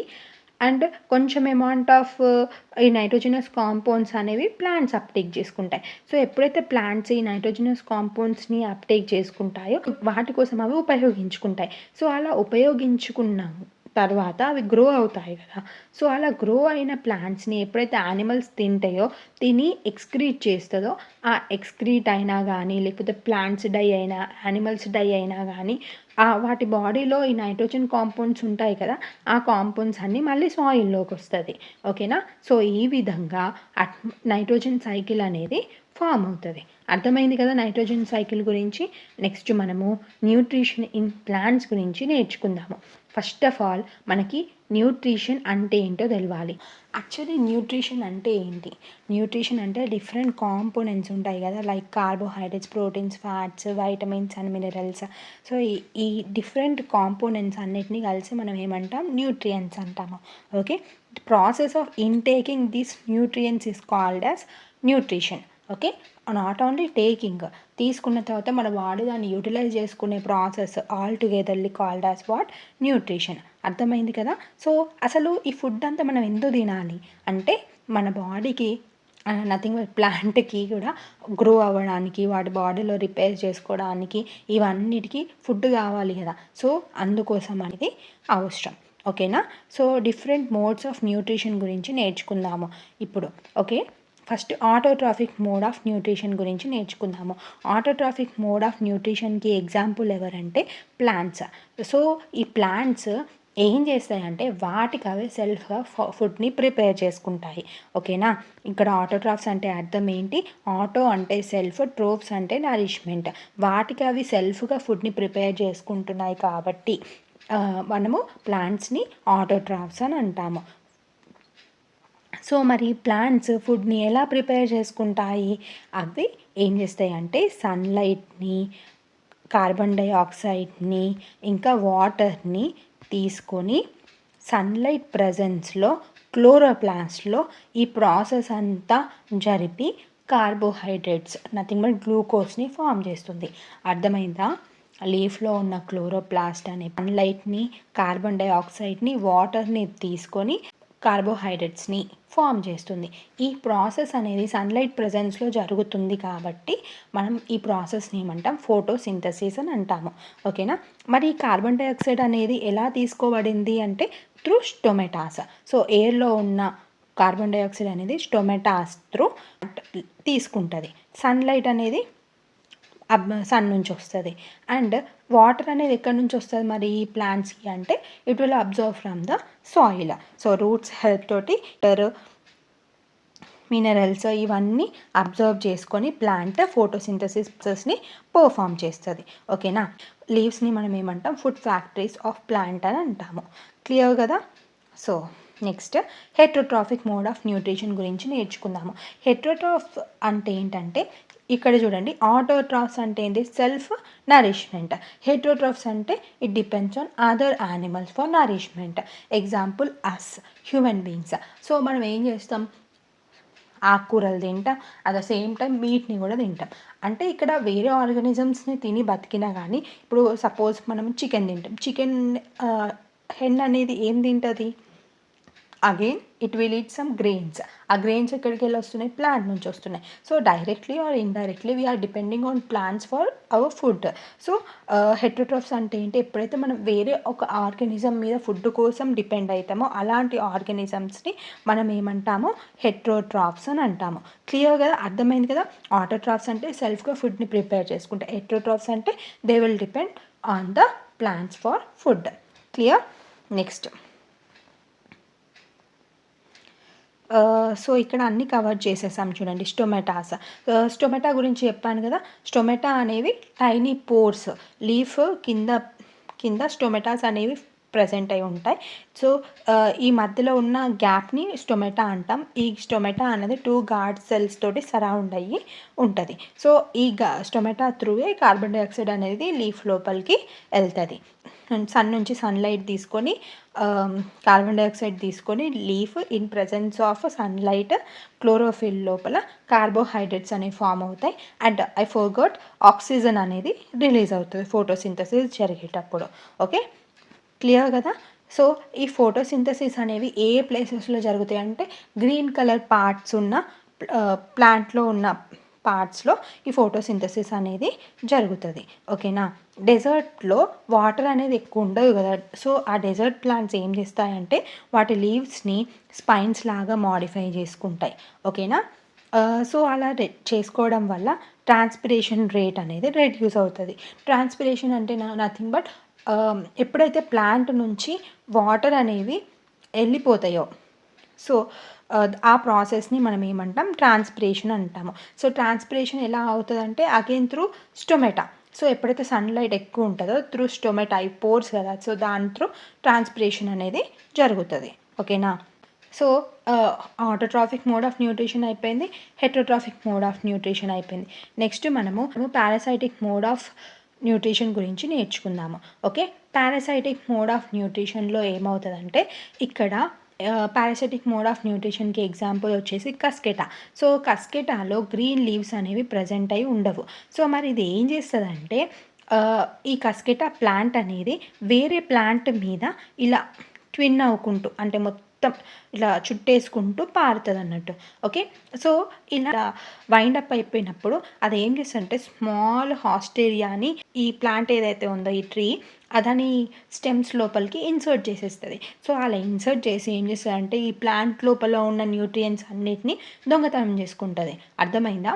విధంగా ఒక ఆర్గానిజమ్స్ నుంచి దొంగతనం చేస్తుంది కాబట్టి వీటిని ఈ మోడ్ ఆఫ్ న్యూట్రిషన్ని మనం ఏమంటామంటే పారాసైటిక్ మోడ్ ఆఫ్ న్యూట్రిషన్ అని అంటాము. అర్థమైంది కదా. నెక్స్ట్ మనము ఇన్సెక్టివోరస్ ప్లాంట్స్ గురించి నేర్చుకుందాము. ఇది కూడా ప్రీవియస్ ఇయర్ క్వశ్చన్. ఓకేనా. సో ఇన్సెక్టివోరస్ ప్లాంట్స్ పేరులోనే ఉంది. ఇన్సెక్టివోరస్ ప్లాంట్స్ ఏం చేస్తాయి తెలుసా, అవి ఇన్సెక్ట్స్ని తింటాయి. ఓకేనా. ఇక్కడ ఎగ్జాంపుల్ ఏంటి, నిపెంథిస్ ఇంకా Venus flytrap. So these 2 are the examples of insectivorous plants. So ఇది పిక్చర్ ప్లాంట్. నిపెంథిస్నే పిక్చర్ ప్లాంట్ అని కూడా అంటాము. ఇప్పుడైతే ఏదైనా ఒక ఆర్గానిజం వచ్చి ఇక్కడ ల్యాండ్ అయిందనుకోండి, ఇమీడియట్గా ఏమవుతుంది అంటే ఈ ఫ్లాప్ లైక్ స్ట్రక్చర్ ఉంది కదా, ఇది ఇట్లా క్లోజ్ అయిపోతుంది అన్నట్టు. అప్పుడు ఇక్కడ ల్యాండ్ అయిన ఇన్సెక్ట్ లోపలికి పడిపోతుంది. ఈ పిక్చర్లో మనకి డైజెస్టివ్ ఎంజైమ్స్ ఉంటాయి. సో, ఆ డైజెస్టివ్ జ్యూసెస్ అనేవి ఈ ఆర్గానిజమ్స్‌ని డైజెస్ట్ చేస్తది. అండ్ ఈ ఇన్సెక్ట్‌లో ఉన్న న్యూట్రియంట్స్‌ని ఆ ప్లాంట్ అబ్జర్వ్ చేసుకుంటదన్నట్టు. ఓకేనా? సో, ఈ పిక్చర్ అనేది it is a modified part of leaf and lid అనేది మోడిఫైడ్ లీఫ్ అపెక్స్ అన్నట్టు. ఓకేనా? అర్థమైంది కదా! సో, ఇన్సెక్ట్ ఈటింగ్ ప్లాంట్స్‌ని మనం ఏమంటాం? ఇన్సెక్టివోరస్ ప్లాంట్స్ అని అంటాము. ఓకే. క్లియర్ కదా! 3 మోడ్స్ ఆఫ్ న్యూట్రిషన్ గురించి నేర్చుకున్నాం. One is autotrophic mode of nutrition, another is heterotrophic mode of nutrition and third one is parasitic mode of nutrition. Autotrophic example plants, heterotrophic example us human beings, parasitic example Cuscuta. ఓకేనా? So autotrophic mode of న్యూట్రిషన్లో ఏమైంది? Through photosynthesis plants అనేవి వాటి ఫుడ్ని prepare చేసుకుంటున్నాయి కదా. So ఏం form అవుతుందన్న photosynthesis through carbohydrate or glucose అనేది ఫామ్ అవుతుంది. న్యూట్రిషన్ టాపిక్ స్టార్టింగ్లో ఏమని నేర్చుకున్నాము? కార్బోహైడ్రేట్స్, ప్రోటీన్స్, ఫ్యాట్స్ ఇవన్నీ కూడా మన బాడీకి అవసరం అని చెప్పాను కదా. ఓన్లీ మరి కార్బోహైడ్రేట్స్ ఫామ్ అవుతే వేరే న్యూట్రియంట్స్ అనేవి ఏడికెళ్ళి వస్తాయి అంటే ఈ కార్బోహైడ్రేట్స్ని యూజ్ చేసుకొని అదర్ కాంపోనెంట్స్ అనేవి ఫామ్ అవుతాయి. ప్రోటీన్స్ అనేవి ఎక్కడి నుంచి ఫామ్ అవుతాయి? ప్రోటీన్స్ ఫామ్ అవ్వాలంటే నైట్రోజన్ అవసరం. సో ప్లాంట్స్ అట్మాస్ఫియర్లో ఉన్న నైట్రోజన్, ఇంతకుముందు నైట్రోజన్ ఫిక్సేషన్లో స్టోరీ చెప్పినా కదా. సో సేమ్ అదే స్టోరీ. నైట్రోజన్ అట్మాస్ఫియర్లో ఉన్న నైట్రోజన్ రైజోబియం ఇంకా బ్లూ గ్రీన్ ఆల్గే తీసుకొని ప్లాంట్కి కావాల్సిన నైట్రోజనస్ కాంపౌండ్స్ లాగా మాడిఫై చేసి ప్లాంట్కి ఇస్తుంది. సో అలా ఇచ్చినందుకు ప్లాంట్ ఏం చేస్తుంది? ఆ బ్యాక్టీరియాకి షెల్టర్ ఇస్తుంది. ఇట్ మీన్స్ బోత్ అండ్ ఏంటి bacteria both are living with mutual understanding. So ఈ రిలేషన్షిప్ని మనం ఏమంటామంటే సింబయోసిస్ అని అంటాము. అర్థమైందా? Nitrogen fixation is the example of symbiosis. Nitrogen fixation in leguminous plant is example of symbiosis. అర్థమైంది కదా సింబయోసిస్ అంటే ఏంటి? రెండు ఆర్గానిజమ్స్ ఒక మ్యూచువల్ అండర్స్టాండింగ్ తోటి ఒకరికి ఇంకొకరు హెల్ప్ చేసుకుంటూ ఉంటే దాన్ని మనం ఏమంటాం? సింబయోసిస్ అని అంటాము. So not only nitrogen fixation by leguminous plants in leguminous plants, ఇంకా వేరే ఎగ్జాంపుల్స్ కూడా ఉంది. Fungi inside the root of the plant. So ఈ ఫంగీకి ఎగ్జాంపుల్ మైకోరైజా. సో ఈ మైక్రోరైజా కూడా సేమ్ ఇదే. వాటర్ అండ్ సర్టన్ న్యూట్రియంట్స్ని ప్లాంట్కి ఇస్తే ప్లాంట్ దాని బదులుగా షెల్టర్ని ఇస్తుంది అండ్ కొన్ని ఫంగీకి కావాల్సిన న్యూట్రియంట్స్ని కూడా ప్రొవైడ్ చేస్తూ ఉంటుంది. ఓకేనా? ఇంకా ఒక సింబయోసిస్కి ఎగ్జాంపుల్ ఏంటంటే లైకెన్స్. సో లైకెన్ చాలా ఇంపార్టెంట్. మళ్ళీ యాసిడ్ బేసెస్ అండ్ సాల్ట్స్ చాప్టర్లో కూడా నేర్చుకుంటాం. So lichen algae and fungi యొక్క సింబయోటిక్ అసోసియేషన్ని మనము లైకెన్స్ అని అంటాము. క్లియర్? సో ఇక్కడ ఆల్గే ఏం చేస్తుంది తెలుసా? ఫుడ్ని ప్రిపేర్ చేసి ఫంగీకి ఇస్తుంది. ఫంగీ దానికి బదులుగా ఆల్గేకి షెల్టర్ని ఇస్తుంది, వాటర్ న్యూట్రియంట్స్ని ఆల్గేకి ఇస్తుంది. సో ఈ విధంగా the both live with mutual understanding, nothing but symbiotic association తోటి బ్రతుకుతూ ఉంటాయి. ఓకేనా? అర్థమైంది కదా. సో ఇప్పటివరకు మనం ఎన్ని మోడ్స్ ఆఫ్ న్యూట్రిషన్స్ నేర్చుకున్నాం? Can you repeat it again? Can you say it? Autotrophic, చెప్పండి. హెటరోట్రాఫిక్ అండ్ ఇంకేంటి third one? Parasitic mode of nutrition. ఇప్పుడు మనము సాప్రోఫైటిక్ మోడ్ ఆఫ్ న్యూట్రిషన్ గురించి నేర్చుకుందాం. సో ఈ సాప్రోఫైటిక్ మోడ్ ఆఫ్ న్యూట్రిషన్లో ఏమవుతుందంటే డెడ్ అండ్ డీకేయింగ్ మ్యాటర్ నుంచి ఎప్పుడైతే ఆర్గానిజం న్యూట్రియంట్స్ని అబ్జర్వ్ చేసుకుంటుందో అలాంటి మోడ్ ఆఫ్ న్యూట్రిషన్ని మనం సాప్రోఫైటిక్ మోడ్ ఆఫ్ న్యూట్రిషన్ అంటాం. ఆ ఆర్గానిజంని సాప్రోట్రోప్స్ అంటాం. ఓకేనా? Example is fungi. So fungi mushroom is nothing but one type of fungi కదా.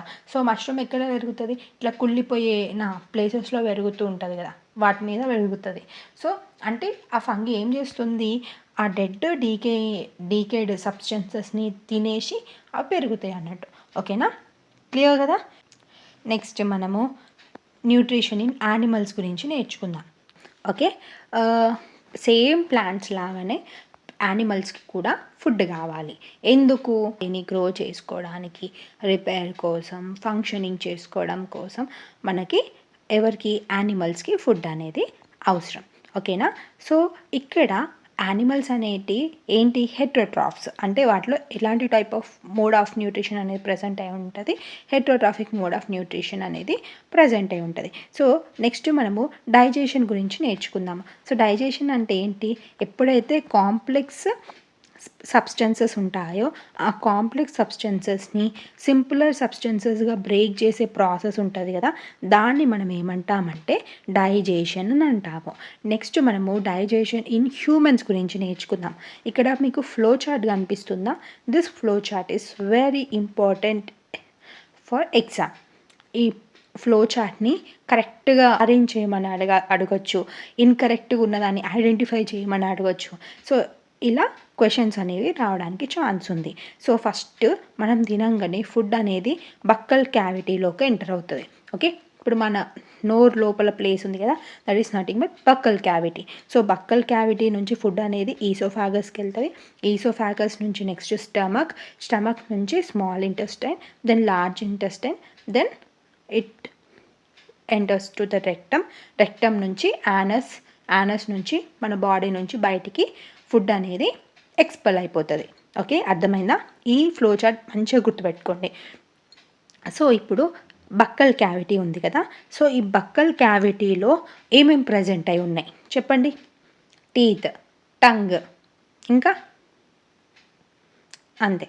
So teeth and tongue are present inside the buccal cavity. And ఇప్పుడు మనం మాట్లాడుతుంటే ఏమొస్తుంది? సలైవా వస్తుంది.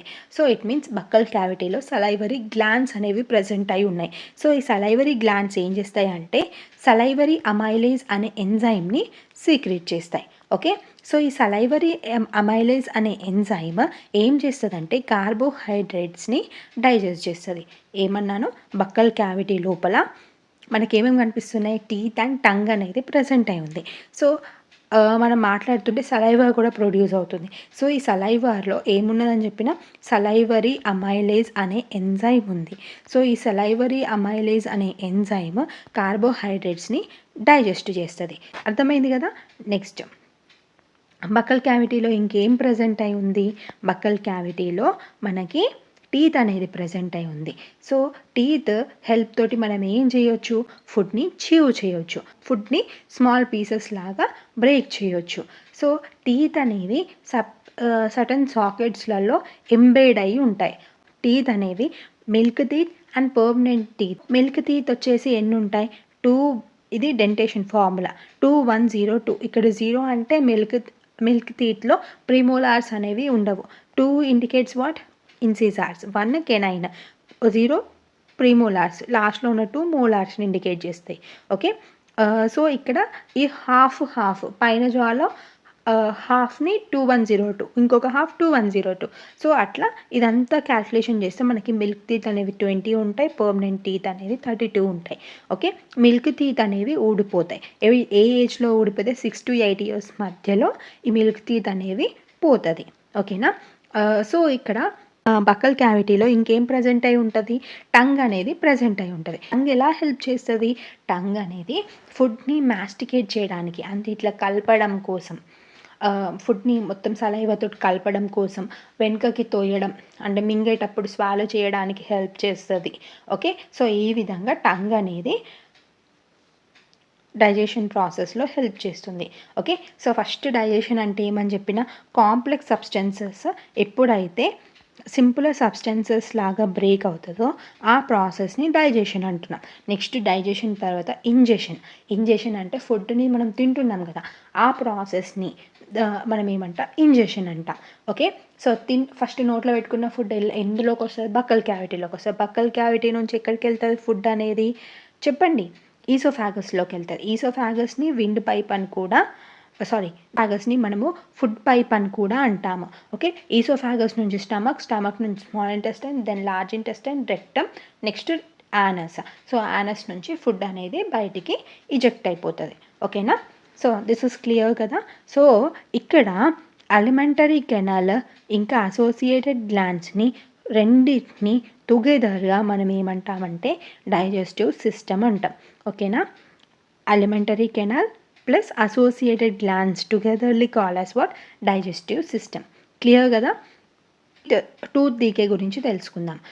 సో ఎప్పుడైతే మనము సరిగ్గా బ్రష్ చేయమో, అంటే ఫుడ్ పార్టికల్స్ అనేవి మౌత్ లోపలనే ఉండిపోతుందో అలా ఉన్నప్పుడు ఏమవుతుందంటే టీత్ మీద బ్యాక్టీరియా అనేది గ్రో అవుతుంది. ఓకే, ఆ ఫుడ్ పార్టికల్స్ని తినడానికి.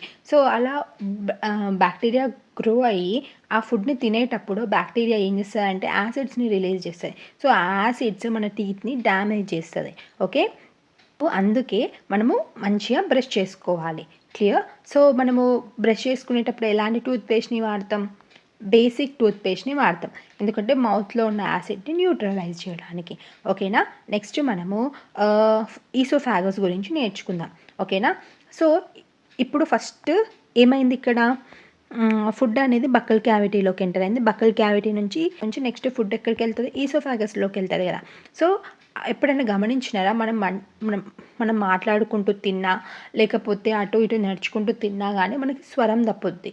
ఎందుకు? ఎప్పుడైతే ఫుడ్ అనేది బక్కల్ క్యావిటీ నుంచి ఈసోఫాగస్లోకి వెళ్ళకుండా విండ్ పైప్లోకి ట్రాకియాలోకి ఎంటర్ అవుతుందో అప్పుడు మనకి దగ్గు అనేది వస్తుంది. ఓకే, అంటే రాంగ్ ట్రాక్లోకి వెళ్ళిపోయింది కదా. సో అలా ఎప్పుడు జరగదు, సమ్ టైమ్స్ మాత్రమే జరుగుద్ది. ఎందుకంటే ఇక్కడ ఒక స్పెషల్ ఫ్లాప్ లైక్ స్ట్రక్చర్ అనేది ప్రజెంట్ అయి ఉంటుంది. దాన్ని ఏమంటామంటే ఎపిగ్లాటిస్ అని అంటాము. ఓకే, ఈ ఎపిగ్లాటిస్ ఫుడ్ అనేది ఈసోఫాగస్లోకి ఎంటర్ అవ్వాలి, ఎయిర్ అనేది విండ్ పైప్లోకి ఎంటర్ అయ్యే విధంగా ఒక మెకానిజంని పర్ఫామ్ చేస్తూ ఉంటుంది. ఓకే, అర్థమైంది కదా. ఇప్పుడు ఈసోఫాగస్ గురించి తెలుసుకోండి. ఈసోఫాగస్ని మనం ఫుడ్ పైప్ అంటాము. మనము స్వాలో చేసిన ఫుడ్ అనేది ఈసోఫాగస్లోకి ఎంటర్ అవుతుంది. సో ఈసోఫాగస్ నుంచి స్టమక్లోకి వెళ్ళాలి కదా ఫుడ్. సో అది ఎలా వెళ్తుందంటే the help of peristaltic movement. So peristaltic movement is nothing but muscular movement. Peristaltic movement help తోటి ఫుడ్ అనేది ఈసోఫాగస్ నుంచి స్టమక్ లోపలికి ఎంటర్ అవుతుంది. సో స్టమక్ అనేది జే షేప్డ్గా ఉంటుంది and it is bag like structure. So stomach అనేది ఎలా ఉంటుంది? బ్యాగ్ లాగా ఉంటుంది. ఓకేనా? And it is thick walled. Stomach walls లోపల మనకి గ్యాస్ట్రిక్ గ్లాండ్స్ అనేవి ప్రజెంట్ అయి ఉంటాయి. ఈ గ్యాస్ట్రిక్ గ్లాండ్స్ అనేవి 3 సబ్స్టెన్సెస్ని సీక్రెట్ చేస్తాయి. One is mucus, another is HCl, another one is digestive juices, that is pepsin. Buccal క్యావిటీలో ఏం ఎంజైమ్ సీక్రెట్ అయింది? సలైవరీ గ్లాండ్స్ నుంచి సలైవరీ అమైలేజ్. అక్కడ ఏం చేసింది? కార్బోహైడ్రేట్స్ని డైజెస్ట్ చేసింది. ఇక్కడ గ్యాస్ట్రిక్ గ్లాండ్స్ అనేవి మ్యూకస్, హెచ్సిఎల్ అండ్ పెప్సిన్ని రిలీజ్ చేస్తున్నాయి. సో ఇక్కడ ఈ పెప్సిన్ యాక్టివేట్ అవ్వాలంటే అక్కడ మీడియం ఎలా ఉండాలంటే ఎసిడిక్ మీడియం ఉండాలి. అందుకే హెచ్సిఎల్ అనేది సీక్రెట్ అయింది. ఓకే, మ్యూకస్ ఏం చేస్తుందంటే హెచ్సిఎల్ అనేది యాసిడ్ కదా, స్టమక్ వాల్స్ కూడా డ్యామేజ్ అవుతాయి కాబట్టి మ్యూకస్ స్టమక్ వాల్స్ని ప్రొటెక్ట్ చేసే పని చేస్తుంది. హెచ్సిఎల్ ఏం చేస్తుంది? ఫుడ్ని డైజెస్ట్ చేయడానికి హెచ్సిఎల్ని అంటే లైక్ పెప్సిన్ని యాక్టివేట్ చేయడానికి హెచ్సిఎల్ని ప్రొడ్యూస్ చేస్తుంది, బ్యాక్టీరియాని కిల్ చేయడానికి. సో ఇవన్నీ చేయడం కోసమని హెచ్సిఎల్ అనేది ప్రొడ్యూస్ అయింది. సో పెప్సిన్ అనేది ఎప్పుడైతే యాక్టివేట్ అవుతుందో పెప్సిన్ ఏం చేస్తుందంటే, గుర్తుపెట్టుకోండి, పెప్సిన్ ఏ లెటర్తో స్టార్ట్ అవుతుంది? P. And protein P. So pepsin దేన్ని డైజెస్ట్ చేస్తుంది? ప్రోటీన్ని డైజెస్ట్ చేస్తుంది. ఓకే, ప్రోటీన్ని బ్రేక్ చేసి అమైనో యాసిడ్స్ లాగా కన్వర్ట్ చేసేది ఎవరు? పెప్సిన్. ఇదంతా ఎక్కడ అవుతుంది? స్టమక్ లోపల గ్యాస్ట్రిక్ గ్లాండ్స్ అనేవి ఈ రోల్ని ప్లే చేస్తున్నాయి. ఓకేనా? సో ఇలా ప్రోటీన్స్ అనేవి స్టమక్ లోపల బ్రేక్ అయిన తర్వాత నెక్స్ట్ ఫుడ్ అనేది స్టమక్ నుంచి స్మాల్ ఇంటెస్టైన్ లోపలికి ఎంటర్ అవుతుంది. ఓకే, స్మాల్ ఇంటెస్టైన్ అనేది longest of the digestive tract. Okay, ఎన్ని సెంటీమీటర్స్ ఉంటుంది, ఎన్ని మీటర్స్ ఉంటుంది అంటే 7.5. అంత 7.5 మీటర్స్ లాంగ్ ఉన్నా కానీ అది కాయిల్ అయిపోయి ఉంటుంది అన్నట్టు, తక్కువ ప్లేస్లో ఒదిగి ఉంటుంది. ఓకే, సో స్మాల్ ఇంటెస్టైన్ లోపల మనకి ఏమేమి సీక్రీషన్స్ వస్తాయంటే లివర్ ఇంకా ప్యాంక్రియాస్ యొక్క సీక్రీషన్స్ వస్తాయి. అండ్ ఇంటెస్టైనల్ వాల్స్ కూడా స్మాల్ ఇంటెస్టైనల్ వాల్స్ కూడా ఇంటెస్టైనల్ జ్యూసెస్ని సీక్రెట్ చేస్తుంది. ఓకేనా? నెక్స్ట్ మనము లివర్ గురించి తెలుసుకుందాం. లివర్ అనేది largest gland. Okay, and it secrets bile juice. So ఈ బైల్ జ్యూస్ అనేది ఏం చేస్తుంది అంటే ఫ్యాట్స్ని డైజెస్ట్ చేస్తుంది. ఓకే, బైల్ జ్యూస్లో అసలు ఎంజైమ్స్ అనేవి ప్రజెంట్ అయి ఉండవు. బైల్ జ్యూస్ అనేది ఎక్కడ స్టోర్ అవుతుంది? గాల్ బ్లాడర్లో స్టోర్ అవుతుంది. ఓకే, మరి లివర్ అసలు ఎక్కడ ప్రజెంట్ అయి ఉంటుంది? Right side of the upper part of అబ్డామిన్లో లివర్ అనేది లొకేట్ అవుతుంది. ఓకేనా? నెక్స్ట్ ప్యాంక్రియాస్ గురించి నేర్చుకుందాం. ప్యాంక్రియాస్ అనేవి large cream coloured gland. Liver ఏ కలర్లో ఉంటుంది, రెడిష్ బ్రౌన్ కలర్లో ఉంటుంది. ఓకేనా. It is located just below the stomach. So pancreas అనేది ఎక్కడ లొకేట్ ఉంటుంది, స్టమక్ కింద. Whereas liver upper part of the abdomen, right side. So pancreas ఏం సీక్రెట్ చేస్తుందంటే ట్రిప్సిన్ ఇంకా లైపేస్. సో ట్రిప్సిన్ ఏం చేస్తుందంటే ప్రోటీన్స్ని బ్రేక్ చేస్తుంది, లైపేస్ అనేది ఫ్యాట్స్ని బ్రేక్ చేస్తుంది. Okay. So pancreatic juices activate అవ్వాలంటే కండిషన్ ఎట్లుండాలంటే బేసిక్ మీడియంలోనే ఈ ఎంజైమ్స్ అనేవి యాక్టివేట్ అవుతాయి. ఓకే. స్టమక్లో అసిడిక్ మీడియం ఉంటే యాక్టివేట్ అవుతున్నాయి, ప్యాంక్రియాస్లో బేసిక్ మీడియం ఉంటే యాక్టివేట్ అవుతాయి. ఓకేనా. So digested food now enters lower part of small intestine where intestinal juices digest all components of food completely. So ఇలా సగం సగం డైజెస్ట్ అయిన ఫుడ్ అనేది లోవర్ పార్ట్ ఆఫ్ స్మాల్ ఇంటెస్టైన్లోకి వెళ్తుంది. ఇక్కడ ఇంటెస్టైనల్ జ్యూసెస్ అనేవి ఫుడ్ని కంప్లీట్గా డైజెస్ట్ చేస్తాయి. ఓకేనా, అర్థమైంది కదా. సో ఇక్కడ డైజెస్ట్ అయిన ఫుడ్ అనేది బ్లడ్ వెజల్స్లోకి వెళ్తుంది. ఈ ప్రాసెస్ని మనం ఏమంటామంటే అబ్జార్ప్షన్ అని అంటాము. ఓకేనా. అబ్జార్ప్షన్ ప్రాసెస్ అనేది ఏ విధంగా జరుగుతుంది అనేది ఇక్కడ చెప్తాను. ఇవి ఇంటెస్టైనల్ వాల్స్ పై దగ్గర మనకి ఫింగర్ లైక్ ప్రొజెక్షన్స్ ప్రజెంట్ అయి ఉంటాయి. వీటిని మనము విలాయ్ అని అంటాము. ఓకేనా. సో ఈ విలాయ్ ఏం చేస్తుందంటే అబ్జార్ప్షన్ జరగడానికి సర్ఫేస్ ఏరియాని ఇంక్రీజ్ చేస్తుంది అన్నట్టు. సో చూడండి, ఇప్పుడు ఒట్టిగా వెళ్ళిపోతే ఇలా వెళ్ళిపోతూ ఉంటుంది. ఇలా విలాయ్ ఫింగర్ లైక్ ప్రొజెక్షన్ ఉంటే ఫుడ్ అనేది ఎలా ఎంటర్ అవుతుంది, ఈ విధంగా ఎంటర్ అవుతూ ఉంటుంది. సో ఎక్కువసేపు టైం ఎక్కువ పడుతుంది ఇళ్ళకి పాస్ అవ్వడానికి. సో ఈ విధంగా అబ్జార్ప్షన్ ప్రాసెస్ని విలాయ్ ఇంక్రీజ్ చేస్తుంది అన్నట్టు. Each villi has a network of thin and small blood vessels close to its surface. So villi యొక్క సర్ఫేస్ దగ్గర మనకి చాలా స్మాల్ బ్లడ్ వెజల్స్ అనేవి, ఒక నెట్వర్క్ ఆఫ్ బ్లడ్ వెజల్స్ అనేవి ప్రజెంట్ అయి ఉంటాయి. అవి ఏం చేస్తాయి అంటే ఎప్పుడైతే ఫుడ్ అనేది దీని దగ్గరికి వెళ్ళి పాస్ అవుతుందో ఈ బ్లడ్ వెజల్స్ దీంట్లో ఉన్న న్యూట్రియంట్స్ అన్నిటినీ అబ్జార్బ్ చేసుకుంటుంది అన్నట్టు. ఓకేనా, అర్థమైందా. సో ఈ విధంగా అబ్జార్ప్షన్ ప్రాసెస్ అనేది జరుగుద్ది.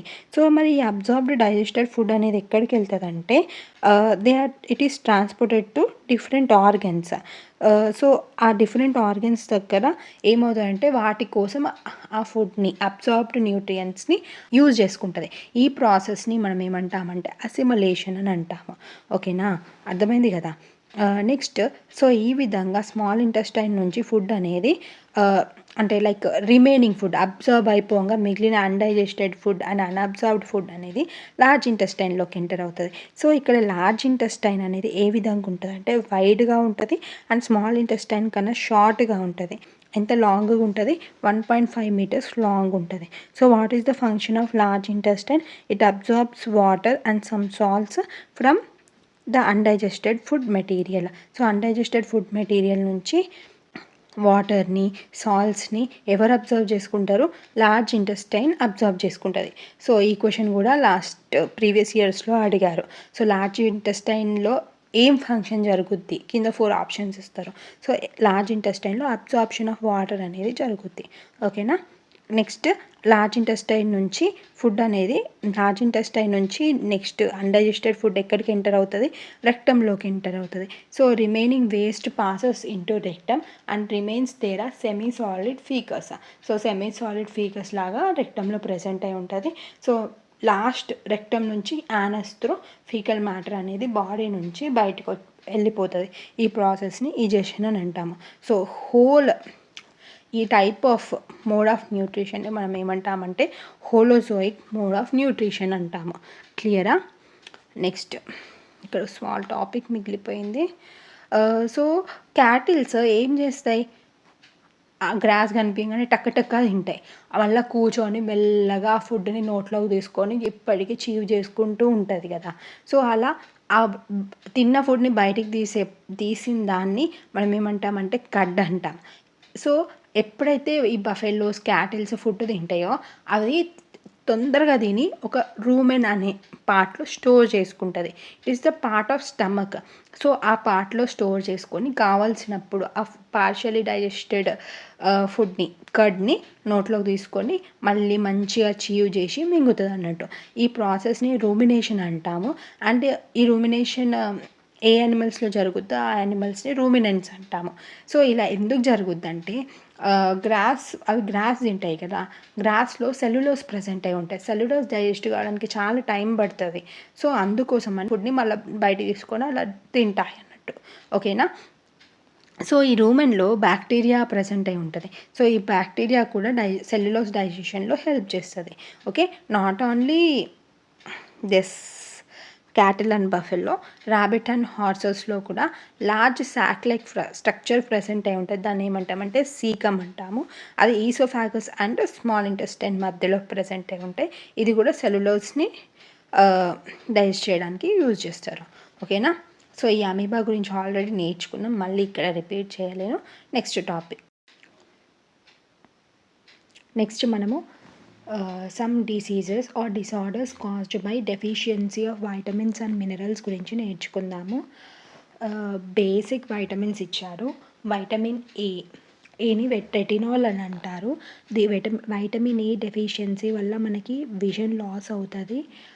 సిమ్టమ్స్ ఏంటి? నైట్ బ్లైండ్నెస్, కళ్ళు కనిపించకపోవడం. These are the symptoms of vitamin A.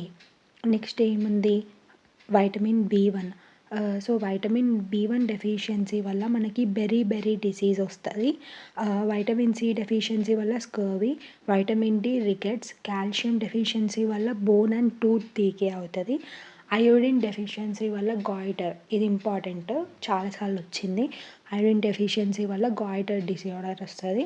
Iron deficiency వల్ల అనీమియా వస్తుంది. ఓకేనా? ఐరన్ డెఫిషియన్సీ వల్ల అనీమియా వచ్చినప్పుడు మనకి వీక్నెస్ అనేది ఉంటుంది. ఓకే. అయోడిన్ డెఫిషియన్సీ వల్ల గాయిటర్ వచ్చినప్పుడు ఏమవుతుంది? నెక్ అనేది స్వెల్ అవుతుంది అండ్ చిల్డ్రన్స్లో మెంటల్ డిజబిలిటీ కనిపిస్తుంది. ఓకేనా? కాల్షియం డెఫిషియన్సీ వల్ల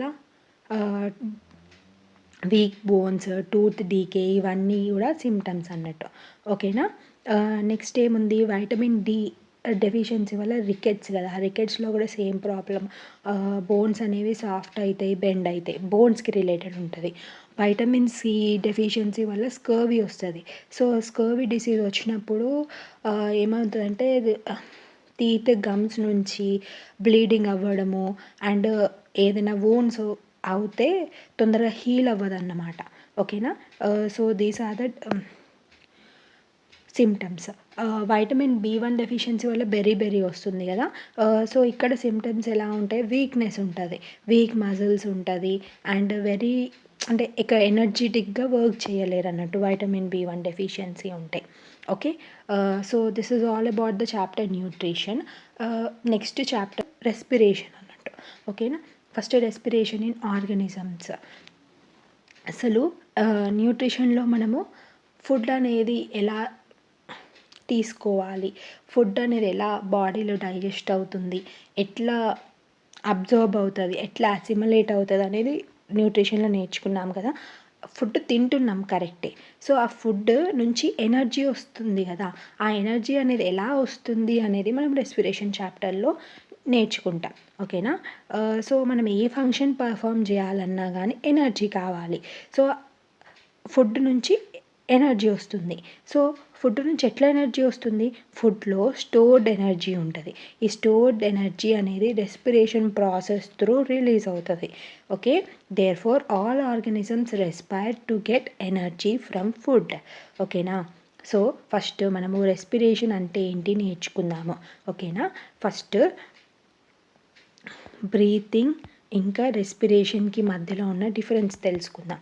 బ్రీతింగ్లో ఏమవుతుందంటే ఎప్పుడైతే మనం ఎయిర్ని అంటే ఇన్హేల్ చేస్తాం, ఎయిర్ని బయటకు వదులుతాం, ఎక్సేల్ చేస్తామో దీన్ని మనము బ్రీతింగ్ లాగా కన్సిడర్ చేయాలి. ఓకేనా? రెస్పిరేషన్ అంటే ఏంటి? సో, రెస్పిరేషన్లో ఏమవుతుందంటే మనము ఇన్హేల్ చేసిన ఎయిర్లో ఉన్న ఆక్సిజన్ని మనము ఫుడ్ బ్రేక్ డౌన్కి యూజ్ చేసినాం అనుకోండి, ఆ ప్రాసెస్ని దాన్ని రెస్పిరేషన్ అంటాము. అర్థమైందా? బ్రీతింగ్ అంటే just inhalation and exhalation of air. Respiration అంటే ఏంటి? మనం ఇన్హేల్ చేసిన ఎయిర్లో ఉన్న ఆక్సిజన్ తోటి ఫుడ్ని బ్రేక్ చేసే ప్రాసెస్ని రెస్పిరేషన్ అని అంటాము. ఓకే, సో అలా చేయడం వల్ల ఏమవుతుంది? ఆ ఫుడ్లో ఉన్న స్టోర్డ్ ఎనర్జీ అనేది రిలీజ్ అవుతుంది. ఓకేనా? నెక్స్ట్, సో మనం ఇన్హేల్ చేస్తున్న ఎయిర్ నుంచి ఆక్సిజన్ అనేది మన బాడీ తీసుకొని మన ఎక్సేల్ చేస్తున్న ఎయిర్లో కార్బన్ డైఆక్సైడ్ని బయటికి పంపిస్తుంది. సో ఇన్హేల్ చేస్తున్న ఎయిర్లో ఆక్సిజన్ ఉంటే ఎక్సేల్ చేస్తున్న ఎయిర్ అనేది కార్బన్ డైఆక్సైడ్ రిచ్ ఉంటుంది అన్నట్టు. ఓకే, సో ఎప్పుడైతే ఈ ఎక్సేల్ చేసిన ఎయిర్ని మనము లైమ్ వాటర్ నుంచి పాస్ చేస్తామో, ఓకే అర్థమవుతుందా? ఎక్సేల్ చేసిన ఎయిర్ని ఒక టెస్ట్ ట్యూబ్లో లైమ్ వాటర్ తీసుకొని దాంట్లో పంపించినాం అనుకోండి, ఈ లైమ్ వాటర్ అనేది మిల్కీగా కన్వర్ట్ అవుతుంది. ఎందుకంటే ఎక్సేల్ చేస్తున్న ఎయిర్లో కార్బన్ డైఆక్సైడ్ ఎక్కువ ఉంటుందని చెప్తున్నా కదా, ఆ కార్బన్ డైఆక్సైడ్ ఈ లైమ్ వాటర్తో రియాక్ట్ అయ్యి మిల్కీ వైట్ ప్రెసిపిటేట్ అనేది ఫామ్ అవుతుంది. ఓకే, అర్థమైంది కదా? So the process of breaking down of food in the cell with the release of energy is called cellular respiration. ఇంతకుముందు ఎక్స్ప్లెయిన్ చేశాను కదా, ఇన్హేల్ చేసిన ఆక్సిజన్ ఫుడ్ బ్రేక్ డౌన్ చేస్తే ఆ ప్రాసెస్ని మనం ఏమంటాం? సెల్యులార్ రెస్పిరేషన్ అంటాం. ఎందుకు ఇదంతా చేస్తున్నాం? For energy. ఓకే, సో ఆర్గానిజమ్స్లో రెస్పిరేషన్ అనేది 2 వేస్లో జరుగుద్ది. One is aerobic respiration, another one is anaerobic respiration. Aerobic respiration అనేది ఆక్సిజన్ ప్రెజెన్స్లో జరిగితే, ఎనరోబిక్ రెస్పిరేషన్ అనేది ఇన్ యాబ్సెన్స్ ఆఫ్ ఆక్సిజన్లో జరుగుద్ది. ఓకే, సో ఎరోబిక్ రెస్పిరేషన్లో గ్లూకోజ్ అనేది బ్రేక్ డౌన్ అవుతుంది in presence of oxygen. Very very important. Anaerobic రెస్పిరేషన్లో ఫుడ్ బ్రేక్ అవుతుంది in absence of oxygen. Okay, aerobic రెస్పిరేషన్కి example human beings, anaerobic రెస్పిరేషన్కి example ఏంటి? ఈస్ట్. ఓకే, సో ఈ ఎనరోబిక్ రెస్పిరేషన్ యూజ్ చేసి wine, beer production అనేది చేస్తూ ఉంటాం. Okay, so this is very important. ఇక్కడ వినండి. ఇక్కడ glucose in absence of oxygen ఏమవుతుంది? ఏం ప్రోడక్ట్స్ ఫామ్ అవుతున్నాయి? So glucose in absence of oxygen ఎలా బ్రేక్ డౌన్ అవుతుందంటే alcohol, carbon dioxide and energy. ఇంత ప్రాసెస్ ఈస్ట్లో జరుగుద్ది. Okay, in east breakdown of glucose takes place in absence of oxygen and the products are what? Alcohol, carbon dioxide and energy. Okay na?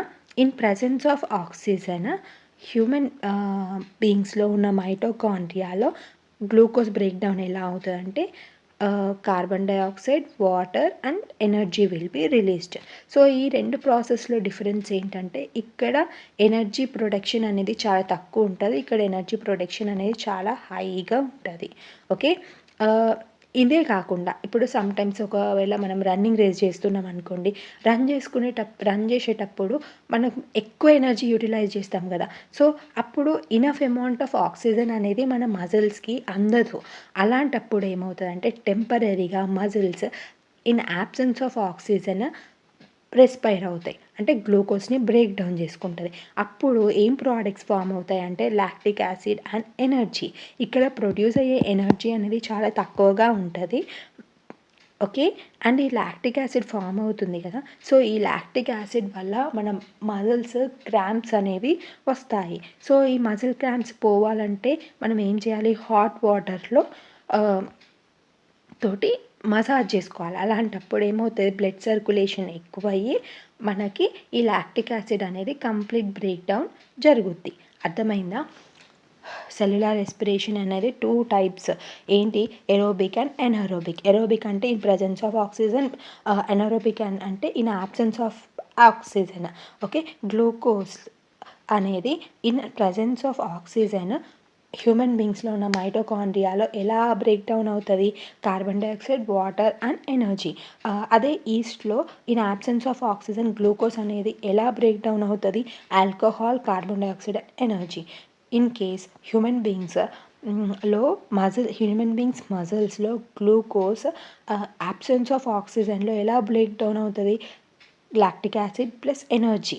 Okay, ఇక్కడ carbon dioxide release అనేది జరగదు.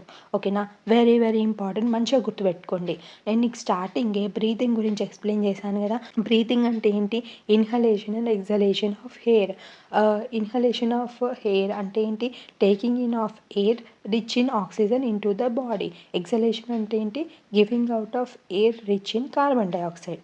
ఓకేనా, breathing rate గురించి తెలుసుకుందాము. So ఒక person ఎన్ని number of times ఒక మినిట్లో బ్రీత్ చేస్తాడో దాన్ని మనము బ్రీతింగ్ రేట్ అని అంటాము. అంటే ఒక్క బ్రీత్లో ఇన్హలేషన్ అండ్ ఎక్సలేషన్ కలిపి ఒక బ్రీత్ అన్నట్టు.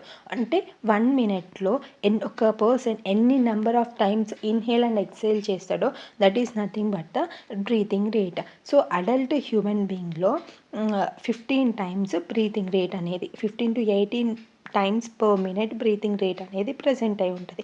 ఎప్పుడైనా ఎక్సర్సైజ్ చేస్తే that will be increased up to 25 times per minute. ఓకేనా, నెక్స్ట్ మనము రెస్పిరేటరీ పాత్వే గురించి తెలుసుకుందాము.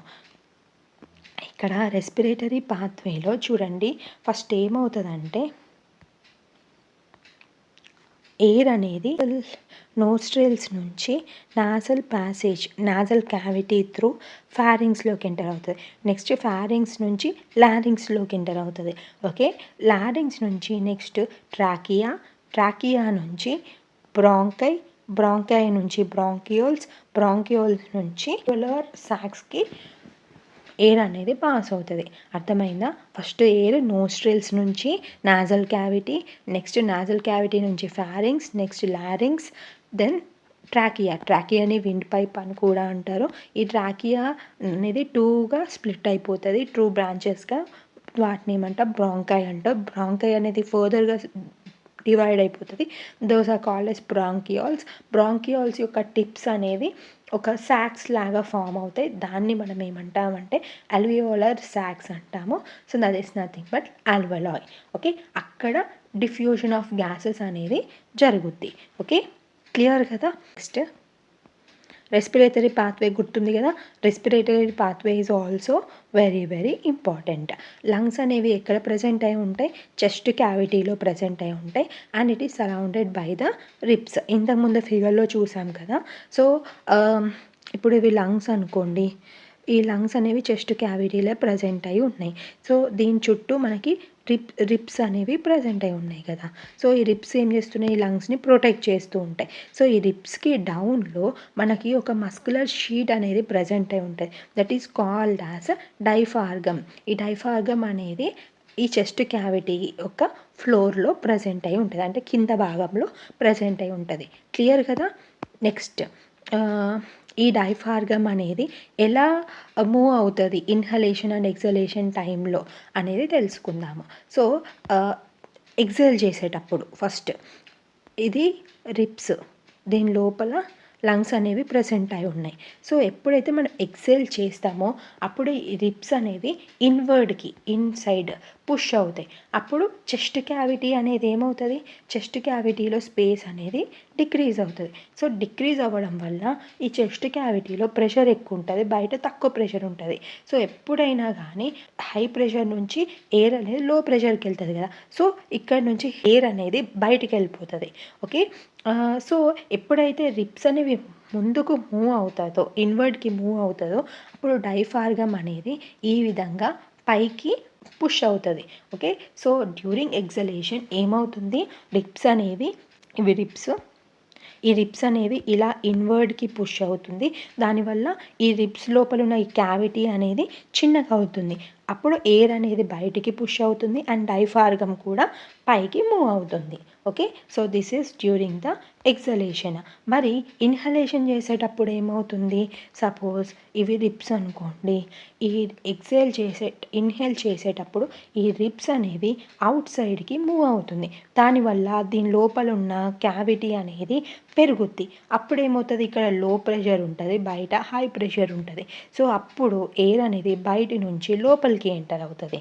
ఓకే, సో అలా ఎంటర్ అవుతున్నప్పుడు ఈ డైఫార్గమ్ అనేది బయటికి అంటే కిందికి మూవ్ అవుతుంది.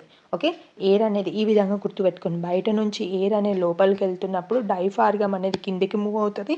ఎక్సైల్ చేసేటప్పుడు ఎయిర్ అనేది బయటికి పోతుంది కాబట్టి డైఫార్గమ్ అనేది పైకి పోతుంది. ఈ విధంగా గుర్తుపెట్టుకుంటే ఎప్పటికీ మర్చిపోరు. ఓకేనా. స్టార్టింగ్లోనే చెప్పాను కదా, ఎక్సైల్డ్ ఎయిర్లో కార్బన్ డైఆక్సైడ్ పర్సెంటేజ్ అనేది ఎక్కువ ఉంటుంది. అందువల్లనే లైమ్ వాటర్ అనేది మిల్కీకి టర్న్ అవుతుంది. ఓకే, సో ఇప్పుడు రేషియోస్ అంటే పర్సెంటేజెస్ గురించి తెలుసుకుందాం. ఇన్హేల్డ్ అండ్ ఎక్సైల్డ్ ఎయిర్లో oxygen and carbon dioxide percentages. Inhaled air అనేది ఆక్సిజన్ రిచ్ ఉంటుంది అండ్ ఎక్సైల్డ్ ఎయిర్ అనేది ఆక్సిజన్ డెఫిషియెంట్గా ఉంటుంది. సో ఫస్ట్ ఇన్హేల్డ్ ఎయిర్లో 21% ఆఫ్ ఆక్సిజన్ ఉంటే ఎక్సైల్డ్ ఎయిర్లో 16.4% ఉంటుంది. ఇన్హేల్డ్ ఎయిర్లో మనకి కార్బన్ డైఆక్సైడ్ పర్సెంటేజ్ వచ్చేసి 0.04 అండ్ ఎక్సైల్డ్ ఎయిర్లో కార్బన్ డైఆక్సైడ్ పర్సెంటేజ్ వచ్చేసి 4.4%. ఓకే, సో ఈ న్యూమరికల్స్ మంచిగా గుర్తుపెట్టుకోండి. ఎలా గుర్తుపెట్టుకుంటారంటే, నేనైతే పర్సనలీ ఇప్పుడు ఆక్సిజన్ ఆటమిక్ నెంబర్ 8 కదా, దాని డబల్ 16 ఆటమిక్ వెయిట్ గుర్తుపెట్టుకున్నా. 21% ఉంటే 16%కి చేంజ్ అయిందని. అండ్ కార్బన్ డైఆక్సైడ్ 0.04 ఉంటే దాని డబల్, ఇంకా ఇటు కూడా 4.4 అవుతుంది. ఆ విధంగా గుర్తుపెట్టుకున్నా. ఓకేనా. Next, breathing in other animals. So హ్యూమన్స్లో రెస్పిరేషన్ అనేది ఎలా జరిగిందనేది అర్థమైపోయింది కదా. నెక్స్ట్ యానిమల్స్లో ఎలా జరుగుతుంది అనేది తెలుసుకుందాం. అదర్ యానిమల్స్ అంటే డిఫరెంట్ యానిమల్స్లో. ఓకేనా. కాక్రోచెస్. సో కాక్రోచెస్లో దాని బాడీ యొక్క సైడ్స్కి స్మాల్ ఓపెనింగ్స్ ఉంటాయి. వీటిని మనం ఏమంటామంటే స్పైరకల్స్ అని అంటాము. ఓకేనా. ఈ స్పైరకల్స్ అనేవి నెట్వర్క్ ఆఫ్ ఎయిర్ ట్యూబ్స్ తోటి ట్రాకియాస్ ఫామ్ చేస్తాయి. ఓకే, అంటే ఈ నెట్వర్క్ ఆఫ్ ఎయిర్ ట్యూబ్స్ని ట్రాకియా అంటాము. ట్యూబ్స్ నుంచి గ్యాస్ ఎక్స్చేంజ్ అనేది జరుగుద్ది. అర్థమైందా. బయటకున్న ఓపెనింగ్స్ని స్పైరకల్స్ అంటున్నాం, లోపల ఉన్న ఈ ఎయిర్ ట్యూబ్స్ని ఏమంటున్నాం, ట్రాకియా అంటున్నాం. సో వీటి హెల్ప్ తోటి గ్యాసియస్ ఎక్స్చేంజ్ అనేది జరుగుద్ది. ఆక్సిజన్ అనేది స్పైరకల్స్ నుంచి ట్రాకియల్ ట్యూబ్స్ నుంచి బాడీ టిష్యూస్కి లోకి డిఫ్యూజ్ అవుతుంది. ఓకేనా. కార్బన్ డైఆక్సైడ్ అనేది ఏమవుతుంది, ట్రాకియా నుంచి స్పైరకల్స్ నుంచి బయటికి వెళ్ళిపోతుంది. ఓకేనా. సో కాక్రోచ్ ఇట్లా రెస్పైర్ అవుతుంది విత్ ద హెల్ప్ ఆఫ్ స్పైరకల్స్. ఒకవేళ ఆప్షన్లో స్పైరకల్స్ లేకపోతే with the help of trachea అని పెట్టేయండి. ఓకేనా. ఎర్త్ వామ్ అయితే స్కిన్ తోటి బ్రీత్ చేస్తుంది. ఓకేనా. ఫ్రాగ్స్లో both skin, lungs and buccal cavity తోటి కూడా సమ్టైమ్స్ ఫ్రాగ్స్ రెస్పైర్ చేస్తూ ఉంటుంది. Clear. Next, fish gills help తోటి రెస్పైర్ చేస్తుంది. సో రెస్పిరేషన్ అనేది ఒట్టి యానిమల్స్లోనే చూస్తామనుకున్నారా? లేదు, ఈవెన్ ప్లాంట్స్ కూడా రెస్పిరేషన్లో పార్టిసిపేట్ చేస్తుంది. ఓకే. సో డే టైంలో ప్లాంట్స్ రెస్పైర్ చేసినప్పుడు అది కార్బన్ డైఆక్సైడ్ని రిలీజ్ చేస్తుంది. బట్ ఆ కార్బన్ డైఆక్సైడ్ అనేది ప్లాంట్ లోపలనే వేరే ఫోటోసింథసిస్ ప్రాసెసెస్కి యూజ్ అయిపోతుంది. యాజ్ నైట్ టైమ్ ప్లాంట్కి లైట్ అనేది దొరకదు కాబట్టి ఫోటోసింథసిస్ అనేది జరగదు. అలాంటప్పుడు ప్లాంట్ నైట్ టైంలో రెస్పిరేషన్ త్రూ రిలీజ్ చేసే కార్బన్ డైఆక్సైడ్ అనేది ప్లాంట్ యూటిలైజ్ చేసుకోదు కాబట్టి it will be released out side. So this is about the respiration of plants. Next, transportation in animals and plants గురించి నేర్చుకుందాం. ఈ వీడియోలో నేను కట్ షార్ట్ చేసి చెప్తున్నాను. టాపిక్ని కంప్లీట్గా ఎక్స్ప్లెయిన్ చేయడానికి టైం లేదు కాబట్టి ఇన్ కేసు ఈ వీడియో చూసి ఆ పీడిఎఫ్ చదివారనుకోండి, మంచిగా అర్థమవుతుంది. ఓకేనా. Each and every line explain చేస్తూ వెళ్తే మనకి టైం ఎక్కువ పడుతుంది కాబట్టి ఇలా చేస్తున్నాను. ఇప్పుడు మనము సర్క్యులేటరీ సిస్టమ్ గురించి నేర్చుకుందాము. ఓకేనా. So blood is the fluid which flows in blood vessels. So blood వెజల్స్లో బ్లడ్ అనేది ఫ్లో అవుతుంది. బ్లడ్ ఏం చేస్తుంది, it transport substances like digested food from small intestine to other parts of the body. So blood ఏం చేస్తుంది, digested ఫుడ్ని బాడీలో ఉన్న వేరే పార్ట్స్కి సప్లై చేస్తుంది. ఓకే, అందుకనే మనము బ్లడ్ని ఏమంటున్నాం, it is called as fluid connective tissue. ఓకేనా. సో బ్లడ్ ఏం చేస్తుంది, ఆక్సిజన్ని లంగ్స్ నుంచి బాడీలో ఉన్న అదర్ సెల్స్కి క్యారీ చేస్తూ ఉంటుంది. And at the same time ఈ బ్లడ్ ఏం చేస్తుంది, ఆక్సిజన్ని ట్రాన్స్పోర్ట్ చేసినట్టే సెల్స్ దగ్గర ఉన్న వేస్ట్ మెటీరియల్స్ని కూడా బాడీ నుంచి బయటికి పంపించడానికి ట్రాన్స్పోర్ట్ చేస్తూ ఉంటుంది. ఓకేనా. సో బ్లడ్లో ఏమేం ప్రజెంట్ అయి ఉంటుంది, బ్లడ్లో ప్లాస్మా అనేది blood is composed of fluid called plasma in which different substances are suspended. అంటే బ్లడ్లో ఒక ఫ్లూయిడ్ ప్రజెంట్ అయి ఉంటుంది, దాన్ని ప్లాస్మా అంటాము. And different types of cells అనేవి బ్లడ్లో ప్రజెంట్ అయి ఉంటాయి. బ్లడ్లో ఉన్న ఆర్బీసీ సెల్స్ ఏం చేస్తాయి, ఆక్సిజన్ని క్యారీ చేస్తాయి. సో మరి ప్లాస్మా ఏం క్యారీ చేస్తుంది, ఫుడ్ని, కార్బన్ డైఆక్సైడ్ని, నైట్రోజనస్ వేస్ట్ని డిజాల్వ్డ్ ఫామ్లో ప్లాస్మా అనేది క్యారీ చేస్తూ ఉంటుంది. ఓకేనా. సో బ్లడ్ అనేది ఏ కలర్లో ఉంటుంది, రెడ్ కలర్లో ఉంటుంది. ఎందుకు, హీమోగ్లోబిన్ వల్ల. సో హీమోగ్లోబిన్లో హీమోగ్లోబిన్ కాంప్లెక్స్లో ఐరన్ మెటల్ అనేది ప్రజెంట్ అయి ఉంటుంది. సో ఈ హీమోగ్లోబినే ఆక్సిజన్ని బైండ్ చేసుకుంటుంది అన్నట్టు. హీమోగ్లోబిన్ కాంప్లెక్స్లో ఆక్సిజన్ అనేది బైండ్ అయిపోతుంది. సో సపోజ్ ఇదొక హీమోగ్లోబిన్ కాంప్లెక్స్ అనుకోండి. ఈ హీమోగ్లోబిన్ కాంప్లెక్స్కి ఇలా ఆక్సిజన్ అనేది బైండ్ అయిపోతుంది. హీమోగ్లోబిన్ ద్వారానే ఇది బాడీలో ఉన్న వేరే పార్ట్స్కి రీచ్ అవుతూ ఉంటుంది. ఓకే, అర్థమైంది కదా. నెక్స్ట్ బ్లడ్లో ఇంకేం సెల్స్ ఉంటాయి, WBC.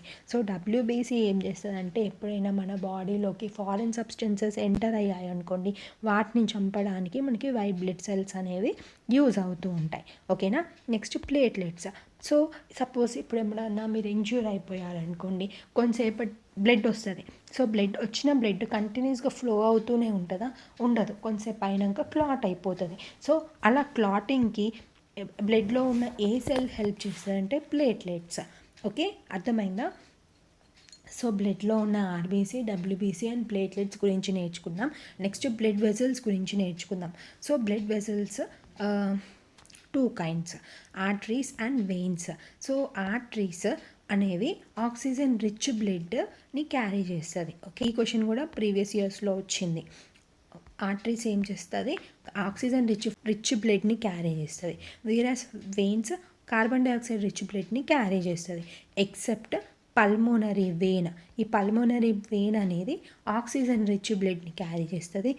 And in case of arteries, pulmonary artery అనేది కార్బన్ డైఆక్సైడ్ రిచ్ బ్లడ్ని క్యారీ చేస్తుంది. ఓకే, ఆర్టరీస్ అనేవి ఏం చేస్తున్నాయి, ఆక్సిజన్ రిచ్ బ్లడ్ని క్యారీ చేస్తుంది కదా, అంటే హార్ట్ నుంచి అది ఆక్సిజన్ రిచ్ బ్లడ్ని బాడీలో ఉన్న డిఫరెంట్ పార్ట్స్కి ట్రాన్స్పోర్ట్ చేస్తుంది, క్యారీ చేస్తుంది. వెయిన్స్ ఏం చేస్తాయి, డిఫరెంట్ పార్ట్స్లో ఉన్న కార్బన్ డైఆక్సైడ్ రిచ్ బ్లడ్ని హార్ట్కి క్యారీ చేస్తుంది. ఓకేనా, అర్థమైంది కదా. ఆర్టరీస్ యొక్క వాల్స్ అనేవి థిక్గా ఉంటాయి, వెయిన్స్ యొక్క వాల్స్ అనేవి థిన్గా ఉంటాయి. ఓకే, అండ్ ఆర్టరీస్లో బ్లడ్ ప్రెషర్ అనేది ఎక్కువగా ఉంటుంది. సో ప్రెషర్ ఎక్కువ ఉంటుంది కాబట్టి బ్లడ్ అనేది ర్యాపిడ్గా ఫ్లో అవుతూ ఉంటుంది. వేరాస్ వెయిన్స్లో ప్రెషర్ అనేది తక్కువగా ఉంటుంది అండ్ వెయిన్స్లో వాల్స్ అనేవి ప్రజెంట్ అయి ఉంటాయి. This is the unique characteristics of veins. So వెయిన్స్లో వాల్స్ ప్రజెంట్ అయి ఉంటుంది. ఆ వాల్స్ ఎలా హెల్ప్ చేస్తాయంటే, వన్స్ బ్లడ్ పైకి పోయిందంటే కింద పడకుండా ఈ వాల్స్ అనేవి హెల్ప్ చేస్తూ ఉంటుంది. ఓకేనా, అర్థమైందా ఆర్టరీస్ అండ్ వెయిన్స్. నెక్స్ట్ మనము పల్స్ రేట్ గురించి నేర్చుకుందాం. బ్రీతింగ్ రేట్ గురించి నేర్చుకున్నాం కదా. సో 1 minute ఎన్ని నెంబర్ ఆఫ్ టైమ్స్ మనం ఇన్హేల్ అండ్ ఎక్సేల్ చేస్తామో, one inhalation and exhalation is counted togetherly. That is called as breathing rate. Pulse rate అంటే ఏంటి, మన pulse rate is nothing but మన ఒక 1 minuteకి ఎన్ని number of times heart beat చేస్తారో that is called as pulse rate. So adult resting person 72 to 80 times pulse rate అనేది ఉంటుంది. అంటే అన్ని టైమ్స్ వాళ్ళ హార్ట్ అనేది కొట్టుకుంటూ ఉంటుంది. ఓకేనా, నెక్స్ట్ హార్ట్ గురించి నేర్చుకుందాం. హార్ట్లో 4 chambers ప్రజెంట్ అయి ఉంటుంది. ఓకేనా, అది మన ఫిస్ట్ సైజ్ అంత ఉంటుంది and it is lightly tilted to heart యొక్క లోవర్ టిప్ అనేది లెఫ్ట్ సైడ్కి టిల్ట్ అయ్యి ఉంటుంది. ఓకేనా, అది 2 lungs మధ్యలో హార్ట్ అనేది ప్రజెంట్ అయి ఉంటుంది. క్లియర్ కదా. సో ఇప్పుడు ఒక్కసారి హార్ట్ యొక్క స్ట్రక్చర్ చూద్దాము. So this is the heart structure. So దీంట్లో చూడండి 1 2 3 4 టోటల్ 4 ఛాంబర్స్ ఉన్నాయి. పైన వాటినేమో ఆట్రియం ఆర్ ఆరికల్స్ అంటాము, అండ్ కింద 2 ఛాంబర్స్ని వెంట్రికల్స్ అని అంటాము. క్లియర్. సో ఇక్కడ బ్లూ కలర్ కనిపిస్తుంది చూడండి, రైట్ ఆట్రియం అండ్ రైట్ వెంట్రికల్. దీంట్లో డిఆక్సిజనేటెడ్ బ్లడ్ ఉంటుంది, and left side of the heart chambers oxygenated blood ఉంటుంది. ఓకేనా. ఈ లోవర్ బాడీ వెనా కావా అండ్ అప్పర్ బాడీ వెనా కావా అనేది డిఆక్సిజనేటెడ్ బ్లడ్ని రైట్ ఆట్రియంలోకి తీసుకొస్తుంది. సో ఈ రైట్ ఆట్రియం నుంచి బ్లడ్ అనేది రైట్ వెంట్రికల్కి పాస్ అవుతుంది. సో ఎప్పుడైతే ఈ రైట్ వెంట్రికల్ కాంట్రాక్ట్ అవుతుందో ఈ డీఆక్సిజనేటెడ్ బ్లడ్ అనేది పల్మోనరీ ఆర్టరీస్ నుంచి ఎక్కడికి వెళ్తుంది, లంగ్స్ దగ్గరికి వెళ్తుంది. ఓకేనా, అర్థమైంది కదా. సో ఈ రైట్ ఆట్రియం ఇంకా రైట్ వెంట్రికల్ మధ్యలో వాల్స్ అనేవి ప్రజెంట్ అయి ఉంటుంది. Clear. Left ventricle and left ఆట్రియం కేసులో కూడా అంతే. సో ఇక్కడ ఏమవుతుందంటే లంగ్స్ దగ్గర నుంచి పల్మోనరీ వెయిన్స్ అనేవి ఆక్సిజనేటెడ్ బ్లడ్ని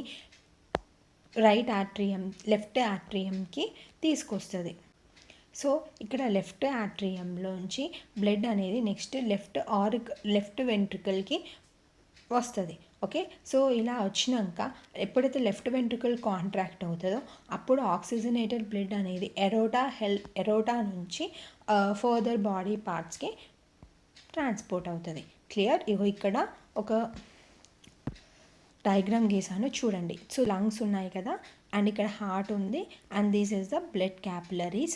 సో ఇప్పుడు ఇక్కడ ఏమవుతుందంటే హార్ట్లో 4 ఛాంబర్స్ ఉంటాయని చెప్పాను కదా.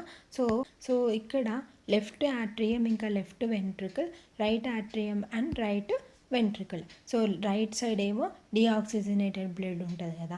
సో కింద బాడీ పార్ట్ నుంచి అప్పర్ బాడీ పార్ట్స్ నుంచి ఇక్కడ డిఆక్సిజనేటెడ్ బ్లడ్ అనేది పైన రైట్ ఆట్రియంకి వస్తుంది. అక్కడ నుంచి రైట్ వెంట్రికల్ నుంచి లంగ్స్కి వెళ్ళిపోతుంది, దేని through pulmonary artery through. And again ఇక్కడ లంగ్స్ నుంచి పల్మోనరీ వెయిన్ హెల్ప్ తోటి ఆక్సిజనేటెడ్ బ్లడ్ లెఫ్ట్ ఆరికల్లోకి వస్తుంది. దాని తర్వాత లెఫ్ట్ వెంట్రికల్, అక్కడ నుంచి ఎరోటా త్రూ బాడీ మొత్తానికి సప్లై అవుతుంది. Okay. So this is about the structure of the heart. So ఈ ప్రాసెస్లో మన బ్లడ్ అనేది హార్ట్ నుంచి 2 టైమ్స్ పాస్ అవుతుంది. ఓకే. అందుకే ఈ టైప్ ఆఫ్ సర్క్యులేషన్ని మనం ఏమంటాము, డబుల్ సర్క్యులేషన్ అంటాము. And it is also closed type. ఎందుకంటే ఇక్కడ బ్లడ్ అనేది ఎందులో ఫ్లో అవుతుంది, it is flowing inside the blood vessels. అందుకే ఈ టైప్ ఆఫ్ సర్క్యులేషన్ని closed circulation and double circulation అని అంటాము. క్లియర్ కదా, అర్థమైంది కదా. సో హార్ట్ బీట్ని ఎలా వింటాము, స్టెటోస్కోప్ హెల్ప్ తోటి మనం హార్ట్ బీట్ని వింటాము. సో ఈ బ్లడ్ అనేది రైట్ ఆట్రియం నుంచి వెంట్రికల్ నుంచి మళ్ళీ ఆరోటాకి పల్మోనరీ ఆర్టరీలోకి ఎంటర్ అవ్వడానికి హార్ట్ అనేది కాంట్రాక్ట్ అండ్ రిలాక్స్ అవుతుంది కదా. సో ఆ రిథమిక్ కాంట్రాక్షన్ ఫాలోడ్ బై రిలాక్సేషన్ని ఏమంటామంటే హార్ట్ బీట్ అని అంటాము. Okay.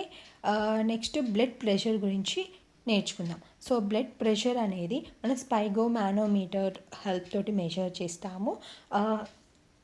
So normal blood pressure అనేది 125/20/80 mmHg.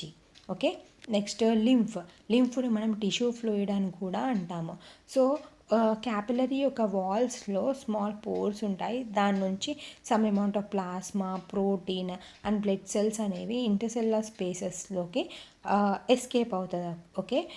సో అలా ఎస్కేప్ అయిన ఫ్లూయిడ్ని మనం ఏమంటామంటే టిష్యూ ఫ్లూయిడ్ ఆర్ లింఫ్ అని అంటాము. మనం చాలా దూరము కాళ్ళు కదపకుండా ట్రైన్లో కార్లో కూర్చుంటే ఏమవుతుంది, కాళ్ళు స్వెల్ అవుతాయి. This is due to the tissue fluid. So tissue fluid అనేది ఎలా సర్క్యులేట్ అవుతుంది అంటే మనం నడుస్తున్నప్పుడు మజిల్ కాంట్రాక్షన్స్ హెల్ప్ తోటి ట్రాన్స్పోర్టేషన్ అనేది జరుగుద్ది. ఓకేనా. Next transportation in plants. So ప్లాంట్స్లో జైలం అండ్ ఫ్లోయం ఉంటుంది. సో జైలం ఏం కండక్ట్ చేస్తుంది, ట్రాన్స్పోర్ట్ చేస్తుంది అంటే ఈ transport water and minerals. Phloem ఏం చేస్తుంది, ఫుడ్ని ప్లాంట్లో ఉన్న డిఫరెంట్ పార్ట్స్కి ట్రాన్స్పోర్ట్ చేస్తూ ఉంటుంది. ఓకేనా. So another phenomenon, transpiration, loss of water from the plant through stomata is called as transpiration. So ఈ ట్రాన్స్పిరేషన్ వల్ల జైలంలో వాటర్ అనేది కంటిన్యూస్గా ఒక with pull it is pulled up. ఓకేనా. So this is about the transportation in plants. Next మనము excretory system గురించి నేర్చుకుందాం. ఎక్స్క్రీటరీ సిస్టమ్ అంటే వేస్ట్ని బయటికి పంపించే సిస్టమ్. సో ఎక్స్క్రీషన్ అంటే ఏంటి, removal of waste from the body is called as excretion. So excretory సిస్టంలో ఏమేం పార్ట్స్ ఇన్వాల్వ్ అవుతాయి అనేది తెలుసుకుందాం. So main organ of excretory system is kidney. ఈ కిడ్నీ బ్లడ్లో ఉన్న వేస్ట్ని రిమూవ్ చేస్తుంది. సో కిడ్నీ యొక్క స్ట్రక్చరల్ అండ్ ఫంక్షనల్ యూనిట్ ఏంటి అంటే nephron. So nephrons are called a structural and functional unit of kidneys. So useful substance ఏమో బ్లడ్లోకి అబ్జర్బ్ అవుతాయి, వేస్ట్ సబ్స్టెన్సెస్ అనేవి యూరిన్ ఫామ్లో బాడీ నుంచి ఎక్స్క్రీట్ అయిపోతూ ఉంటుంది. ఓకేనా. సో వేస్ట్ మెటీరియల్స్ ఉన్న బ్లడ్ని కలెక్ట్ చేస్తారు కదా. సో ఆ బ్లడ్ అనేది కిడ్నీస్ దగ్గరకు వచ్చి ప్యూరిఫై అయ్యి మంచి ప్యూర్ బ్లడ్ అనేది మళ్ళీ పైకి వెళ్తూ ఉంటుంది. ఓకేనా. కిడ్నీ నుంచి వెళ్ళిపోతూ ఉంటుంది. సో కిడ్నీ యొక్క పార్ట్స్ తెలుసుకుందాము. కిడ్నీలో కిడ్నీస్ అనేవి బీన్ షేప్డ్గా ఉంటాయి అండ్ కిడ్నీ పైన అడ్రినల్ గ్లాండ్ ఉంటుంది. సో ఇది అడ్రినలిన్ హార్మోన్ని సింథసైజ్ చేస్తుంది. It is also called as fight or flight hormone. ఓకేనా. So coming to our flow chart of excretory system. So kidneys నుంచి నెక్స్ట్ యూరేటర్కి వెళ్తుంది. యూరేటర్స్ నుంచి యూరినరీ బ్లాడర్ నుంచి యూరెత్రా. సో ఈ విధంగా వేస్ట్ మెటీరియల్స్ అనేవి బాడీ నుంచి గెట్ రీడ్ అవుతుంది. ఓకేనా. యూరిన్ యొక్క కాంపోజిషన్ చూద్దాము. యూరిన్ యొక్క కాంపోజిషన్ ఎంత, 95% water, 2.5% urea, 2.5% other substances are present. Okay. Sweat ద్వారా ఎలాంటి వేస్ట్ సబ్స్టెన్సెస్ రిమూవ్ అవుతాయి బాడీ నుంచి, water and salts. Okay. Fishes అనేవి ఎలా రిమూవ్ చేస్తుంది వేస్ట్ మెటీరియల్ని, అమోనియా ఫామ్లో. Birds, lizards, snakes uric acid ఫామ్లో, హ్యూమన్స్ యూరియా ఫామ్లో. మంచిగా గుర్తుపెట్టుకోండి, ఫిషెస్ అమోనియా ఫామ్లో, బర్డ్స్, లిజర్డ్స్ అండ్ స్నేక్స్ అనేవి యూరిక్ యాసిడ్ ఫామ్లో, హ్యూమన్స్ యూరియా ఫామ్లో.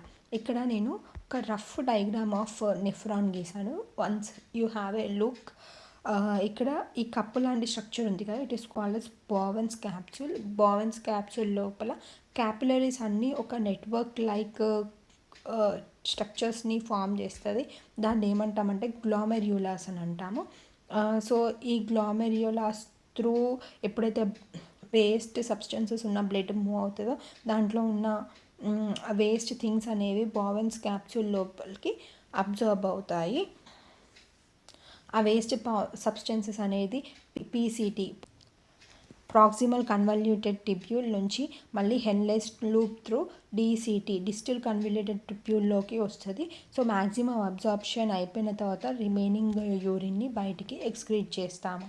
ఓకేనా. ఈ గ్లోమెర్యులస్ నుంచి ఈ హెన్లే లూప్, పీసీటీ, డీసీటీ దగ్గర పెరిట్యూబ్యులర్ నెట్వర్క్ అనేది ఫామ్ అయింది.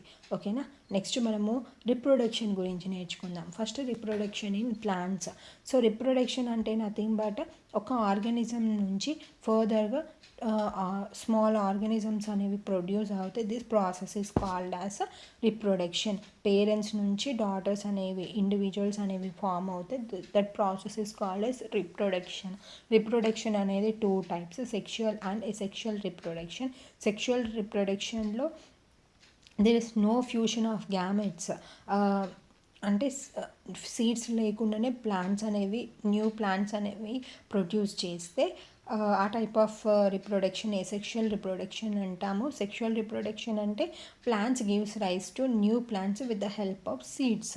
ఓకే. నథింగ్ బట్ ఏసెక్షువల్ రిప్రొడక్షన్లో ఫ్యూషన్ అనేది జరగదు, గ్యామెటిక్ ఫ్యూషన్. సెక్షువల్ రిప్రొడక్షన్లో fusion of gametes takes place. So asexual రిప్రొడక్షన్కి example vegetative propagation, budding, fragmentation, spore formation. So vegetative propagation కింద చాలా ఉంటాయి, లైక్ రూట్స్. సో వెజిటేటివ్ అంటే రూట్స్ని యూజ్ చేసుకొని కొత్త ప్లాంట్స్ని ప్రొడ్యూస్ చేస్తారు. Example sweet potato and dahlia. ఓకేనా. స్టెమ్ అంటే స్టెమ్ నుంచి న్యూ ప్లాంట్స్ అనేవి పుడతాయి. First type is cutting, rose. So roads యొక్క బ్రాంచెస్ కట్ చేసి పెడితే దానికి రూట్స్ రావడం, మళ్ళీ అది ఒక న్యూ ప్లాంట్ లాగా గ్రో అవ్వడం, ఇదంతా చూసారు కదా. That is nothing the cutting process. Potato మీద ఐస్ కూడా కనిపిస్తూ ఉంటాయి కదా, that is nothing but potato ice. అవి కూడా రిప్రొడక్షన్లో హెల్ప్ చేస్తాయి. జింజర్ అండ్ టర్మరిక్ ఏమో బడ్స్ని ఫామ్ చేస్తాయి. ఈ బడ్స్ నుంచి న్యూ ప్లాంట్స్ అనేవి ప్రొడ్యూస్ అవుతాయి. ఓకేనా. Next leaf. సో స్టెమ్లో కట్టింగే కాకుండా గ్రాఫ్టింగ్, లేయరింగ్, ఈ one type of vegetative propagation అనేది మనం చూస్తూనే ఉంటాము. లీఫ్, బ్రయోఫైలం లీఫ్ యొక్క నాచెస్ ఉంటాయి కదా, అక్కడ నుంచి న్యూ ప్లాంట్ అనేది ప్రొడ్యూస్ అవుతుంది. ఆ న్యూ ప్లాంట్ని తీసుకుపోయి మళ్ళీ సాయిల్లో పెడితే అది it grows as a complete plant. Okay. So this is about vegetative propagation. Next budding. Budding అనేది ఈస్ట్లో, హైడ్రాలో మనం చూస్తాం. ఓకేనా. సో ఫ్యూ అవర్స్లో సఫిషియంట్ న్యూట్రియంట్స్ ఉంటే ఫుల్గా గ్రో అవుతాయి. ఓకేనా.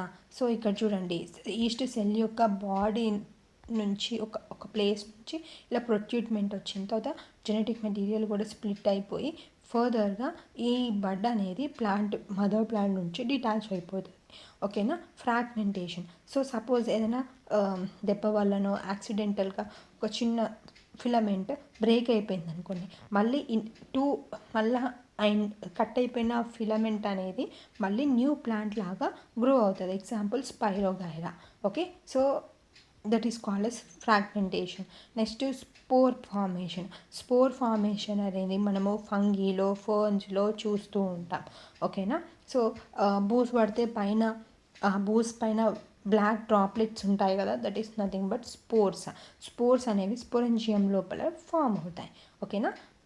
సో ఫేవరబుల్ కండిషన్ ఉంటే స్పోర్ జర్మినేట్ అయ్యి న్యూ ప్లాంట్లా పెరుగుతుంది. స్పోర్ హై టెంపరేచర్ని, హ్యూమిడిటీని కూడా సస్టైన్ చేయగలుగుతుంది. So this is about the reproduction in plants. Next sexual reproduction in animals. So ఇంకా ఫ్లవర్స్లో సెక్షువల్ రిప్రొడక్షన్ ఉంది. So flowers are of two types, unisexual flower and bisexual flower. Unisexual ఫ్లవర్లో ఒకటే type of sex organ ఉంటుంది, and bisexual ఫ్లవర్స్లో both male and female అనేది present అయి ఉంటుంది. మేల్ వాటిని పిస్టిల్ అంటాం, ఫీమేల్ వాటిని స్టెమెన్ అంటాము. యూనిసెల్యులర్ ఫ్లవర్స్కి ఎగ్జాంపుల్ వచ్చేసి కార్న్, పపాయ, కుకుంబర్.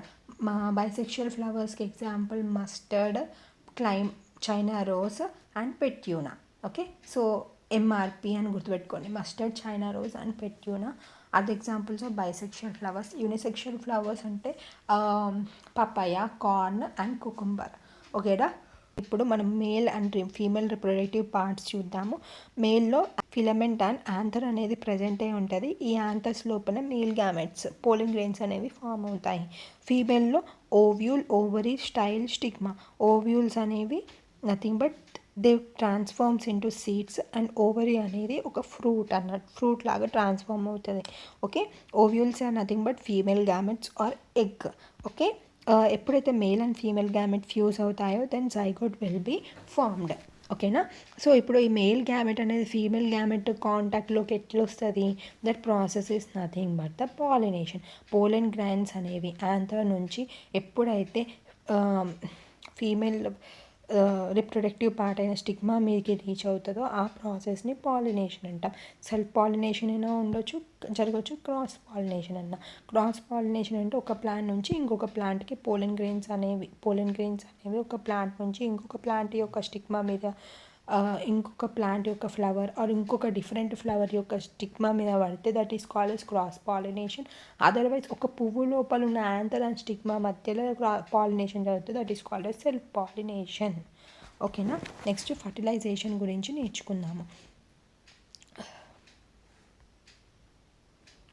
సో ఎప్పుడైతే పోలెన్ గ్రెయిన్ స్టిగ్మా మీద పడుతుందో కొన్ని కెమికల్స్ వల్ల పోలెన్ ట్యూబ్ అనేది ఫామ్ అవుతుంది. గ్యామెట్ యొక్క మైక్రోపైలర్ రీజన్ నుంచి ఈ పోలెన్ ట్యూబ్ అనేది ఫీమేల్ గ్యామెట్ లోపల పోయి male and female gamete fuse అయిపోయి జైగోట్ అనేది ఫామ్ అవుతుంది.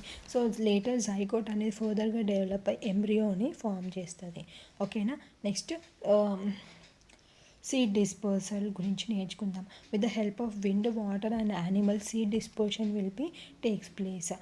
విండ్ తోటి ఎలాంటి టైప్ ఆఫ్ సీడ్స్ డిస్పోజ్ అవుతాయంటే ఏవైతే లైట్ వెయిట్ ఉంటాయో like maple, drum stick, grasses, hey, seeds of ఓక్ అనేవి ఎయిర్ తోటి డిస్పోజ్ అవుతాయి. వాటర్తో డిస్పోజ్ అయ్యేవి ఏవైతే సీడ్స్కి ఫ్లోట్ అయ్యే ఎబిలిటీ ఉంటుందో లైక్ కోకోనట్ అవి వాటర్తో డిస్పోజ్ అవుతాయి. యానిమల్స్ ఏటికైతే హుక్ లాగా స్టికీ పోలిన్ అట్లా సీడ్స్ ఉంటాయో అవి డిస్పోజ్ అవుతాయి with the help of animals. వాటికి అతుక్కొని డిస్పోజన్ కొన్ని సడన్ బ్రేక్స్ వల్ల డిస్పోజ్ అవుతాయి సీడ్స్. Example castor, balsam. ఓకేనా. యానిమల్స్ త్రూ అయ్యేది Xanthium, Urena. Okay. So this is all about seed disposal.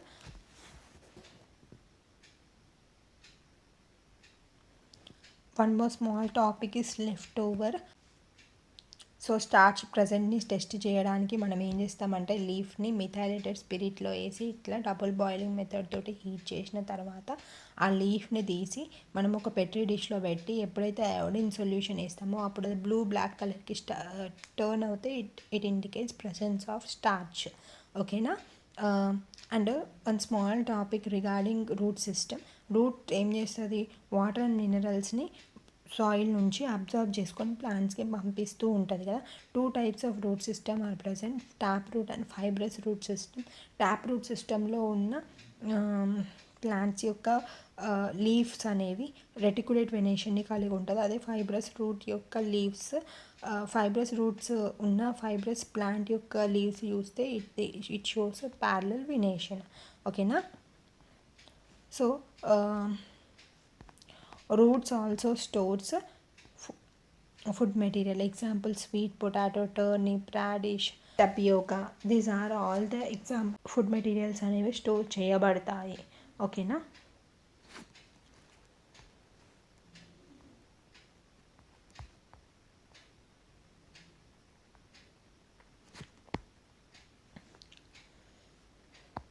Next మనము రిప్రొడక్షన్ ఇన్ యానిమల్స్ గురించి నేర్చుకుందాము.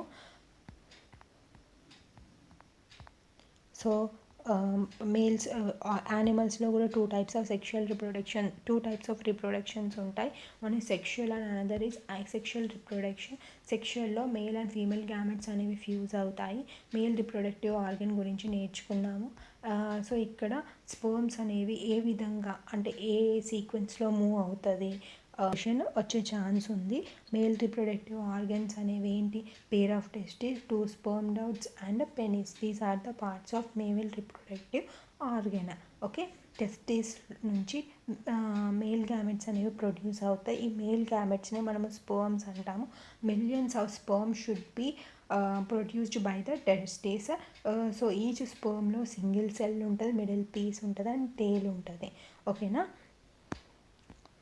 So this is the structure of the sperm and this is the structure of the male reproductive system. So the testes, ఇది penis and this is the sperm duct. So testes నుంచి sperm duct నుంచి penis నుంచి sperms అనేవి బయటికి eject అవుతాయి. ఓకేనా. Next female reproductive organs గురించి నేర్చుకుందాం. సో ఫీమేల్ రిప్రొడక్టివ్ ఆర్గన్లో ఒక pair of ovaries, pair of oviduct or fallopian tubes అంటాము. Next uterus. So these are the female reproductive organs. Ovary అనేది ఫీమేల్ గ్యామెట్స్ని ప్రొడ్యూస్ చేస్తుంది. Female gametes are nothing but ova or eggs. So every month ఒక ovary single matured ఎగ్ని release చేస్తుంది. That will be catched by the fallopian tubes. And ఈ fallopian ట్యూబ్స్లోనే fertilisation అనేది జరుగుద్ది. ఫర్టిలైజేషన్ అయిన తర్వాత ఆ జైగోట్ అనేది మెల్లగా వచ్చి యూట్రస్ యొక్క వాల్స్లో ఎంబెడ్ అవుతుంది. So this is called as implantation. Whereas in fallopian tubes male and female will be fused నా, that is called as what, fertilisation. Fertilisation అనేది ఎక్కడ అవుతుంది, ఓవిడక్ట్లో జరుగుద్ది. సో ఈ జైగోట్ అనేది ర్యాపిడ్గా డివైడ్ అవుతుంది, that is called as embryo. So ఈ ఎంబ్రియో అనేది ఫర్దర్గా డివైడ్ అయ్యి కొన్ని ఫేషియల్ ఫీచర్స్ వస్తాయి కదా, that is called as foetus. ఓకేనా. Not only facial features, body parts అనేవి ఐడెంటిఫై అవుతాయి, ఫీటర్స్ అని అంటాము. ఫర్టిలైజేషన్స్ అనేవి 2 types, external and internal. External fertilisation అనేది ఫీమేల్ బాడీకి అవుట్ సైడ్ జరుగుతుంది.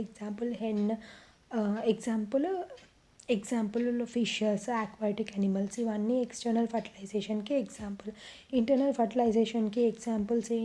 ఇంటర్నల్ ఫర్టిలైజేషన్ అంటే ఏంటి, ఎప్పుడైతే ఫర్టిలైజేషన్ హ్యూమన్ బాడీ లోపల, ఫీమేల్ బాడీ లోపల జరుగుతుందో అలాంటి టైప్ ఆఫ్ ఫర్టిలైజేషన్ని ఇంటర్నల్ ఫర్టిలైజేషన్ అంటాము. Example humans, cows, dogs, hens, ఇవన్నీ కూడా ఏంటి, ఇంటర్నల్ ఫర్టిలైజేషన్కి ఎగ్జాంపుల్. వివిపారస్ అంటే they give direct birth to young ones. Oviparous అంటే ఎగ్స్ లే చేస్తాయి.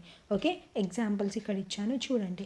మెటామార్ఫోసిస్ అంటే ఏంటి, ఎప్పుడైతే transformation of larva into an adult through drastic changes, అంటే డ్రాస్టిక్ చేంజెస్ ద్వారా లార్వా అనేది అడల్ట్గా మారితే that is called as metamorphosis.